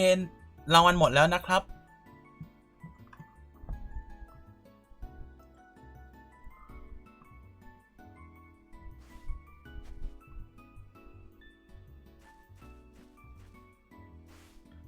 ทุกสิ่งอย่างหมดแล้วครับ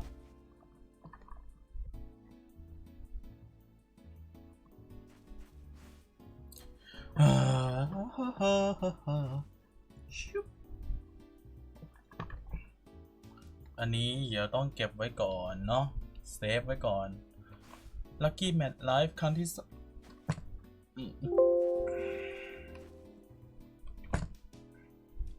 สกอร์ของแมตช์ที่ถาม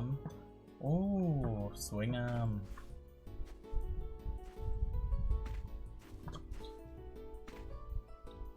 โอเคครับ เสร็จสิ้นหมดแล้วครับ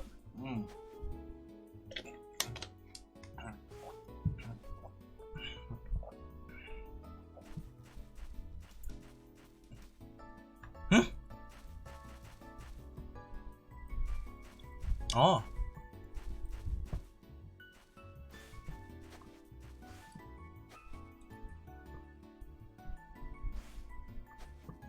ชิปโอ้ไลฟ์สตรีมไป1 ชั่วโมงเหรอเนี่ย เอ้ย2 ชั่วโมง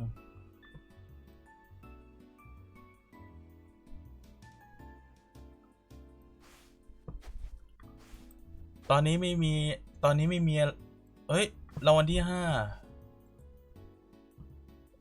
เลซิซิน เลซิซิน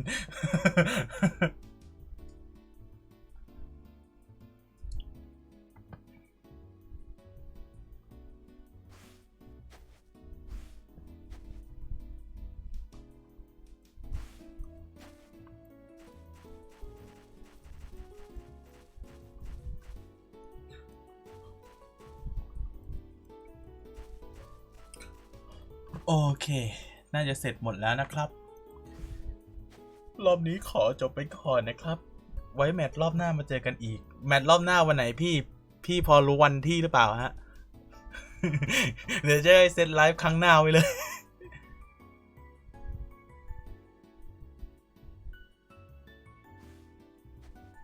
อ๋อ บัตรคุก บัตรคุก ชิปโจช่วย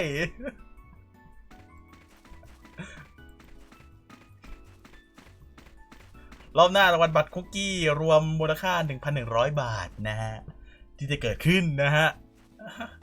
รวมทั้งหมดนะครับ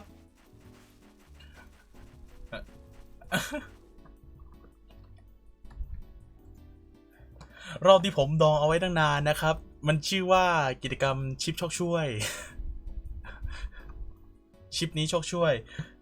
ผมคิดว่าอาจจะจัดสัปดาห์นี้หรือสัปดาห์ ไม่ใช่สัปดาห์นี้ เสาร์หน้าดีไหม เสาร์ที่ 9 คิดว่ายังไงครับ กิจกรรมชิปช่วยเสาร์ที่ 9 ดีไหมครับ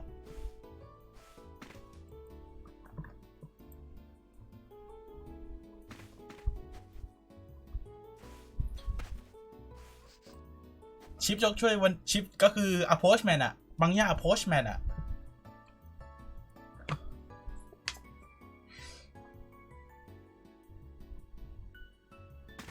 ไอ้วันก่อนคุยกับพี่เบลว่ามันเท่าไหร่วะ เดี๋ยวต้องไปจัดการใหม่ละ เดี๋ยวจะไปเช็คดูว่ารางวัลมีอะไรบ้างเดี๋ยวจะประกาศอีกทีในวัน2 วันนี้จะประกาศใน Facebook กับประกาศในนี้กับประกาศใน Discord นะแล้วก็เดี๋ยวประกาศในกลุ่มด้วย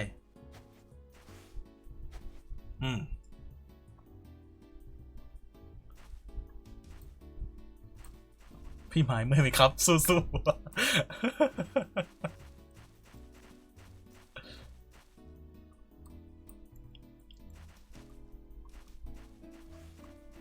เดี๋ยวนะรู้สึกว่ามันจะมีรูปกิจกรรมอยู่เดี๋ยวขอสักครู่เดี๋ยวรูปกิจกรรม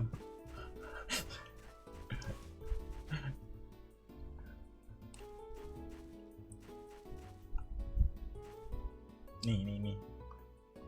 เดี๋ยวเปิดรูปภาพให้ดูแวบ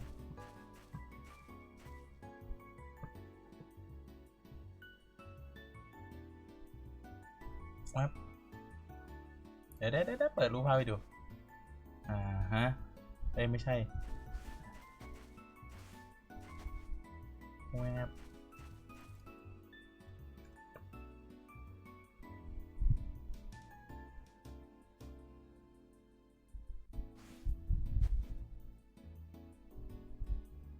อันนี้อุ้ยแต่รูปใหญ่จังวะเดี๋ยว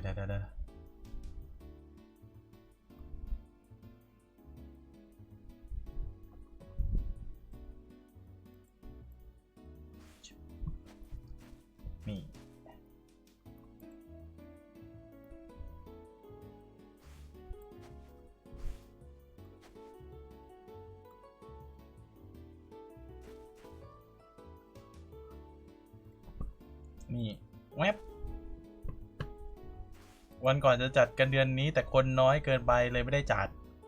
เดี๋ยวขอรูปมาอีกแป๊บนึงนะฮะ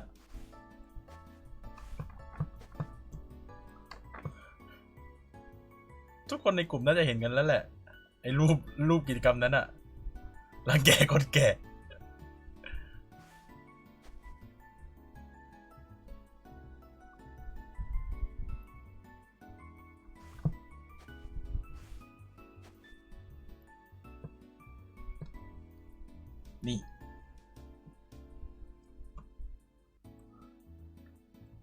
นี่คือรูปกิจกรรมทั้งหมดฮะ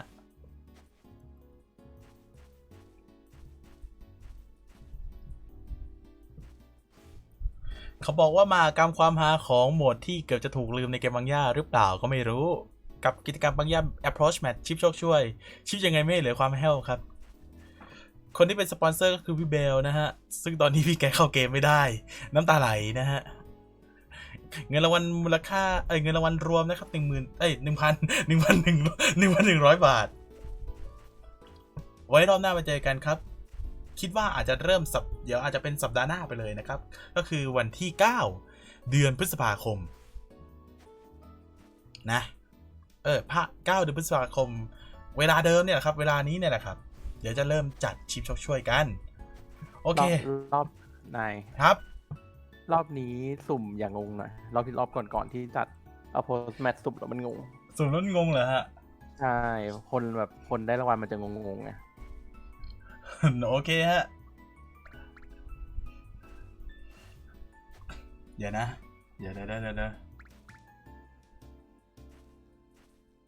สุ่มรอบนี้ไม่งงเดี๋ยวงั้นเดี๋ยวไป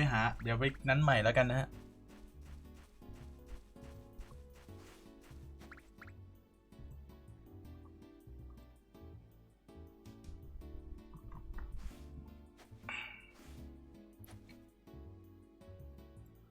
โอ้ยครับกฎกติกากับทุกสิ่งทุกอย่างเดี๋ยวจะไว้บอกกันรอบหน้าไว้บอกกันใน Facebook อีกทีหนึ่งนะฮะโอเคครับทุกคนขอให้โชคดีครับ Have a nice Have a good dream ครับราตรีสวัสดิ์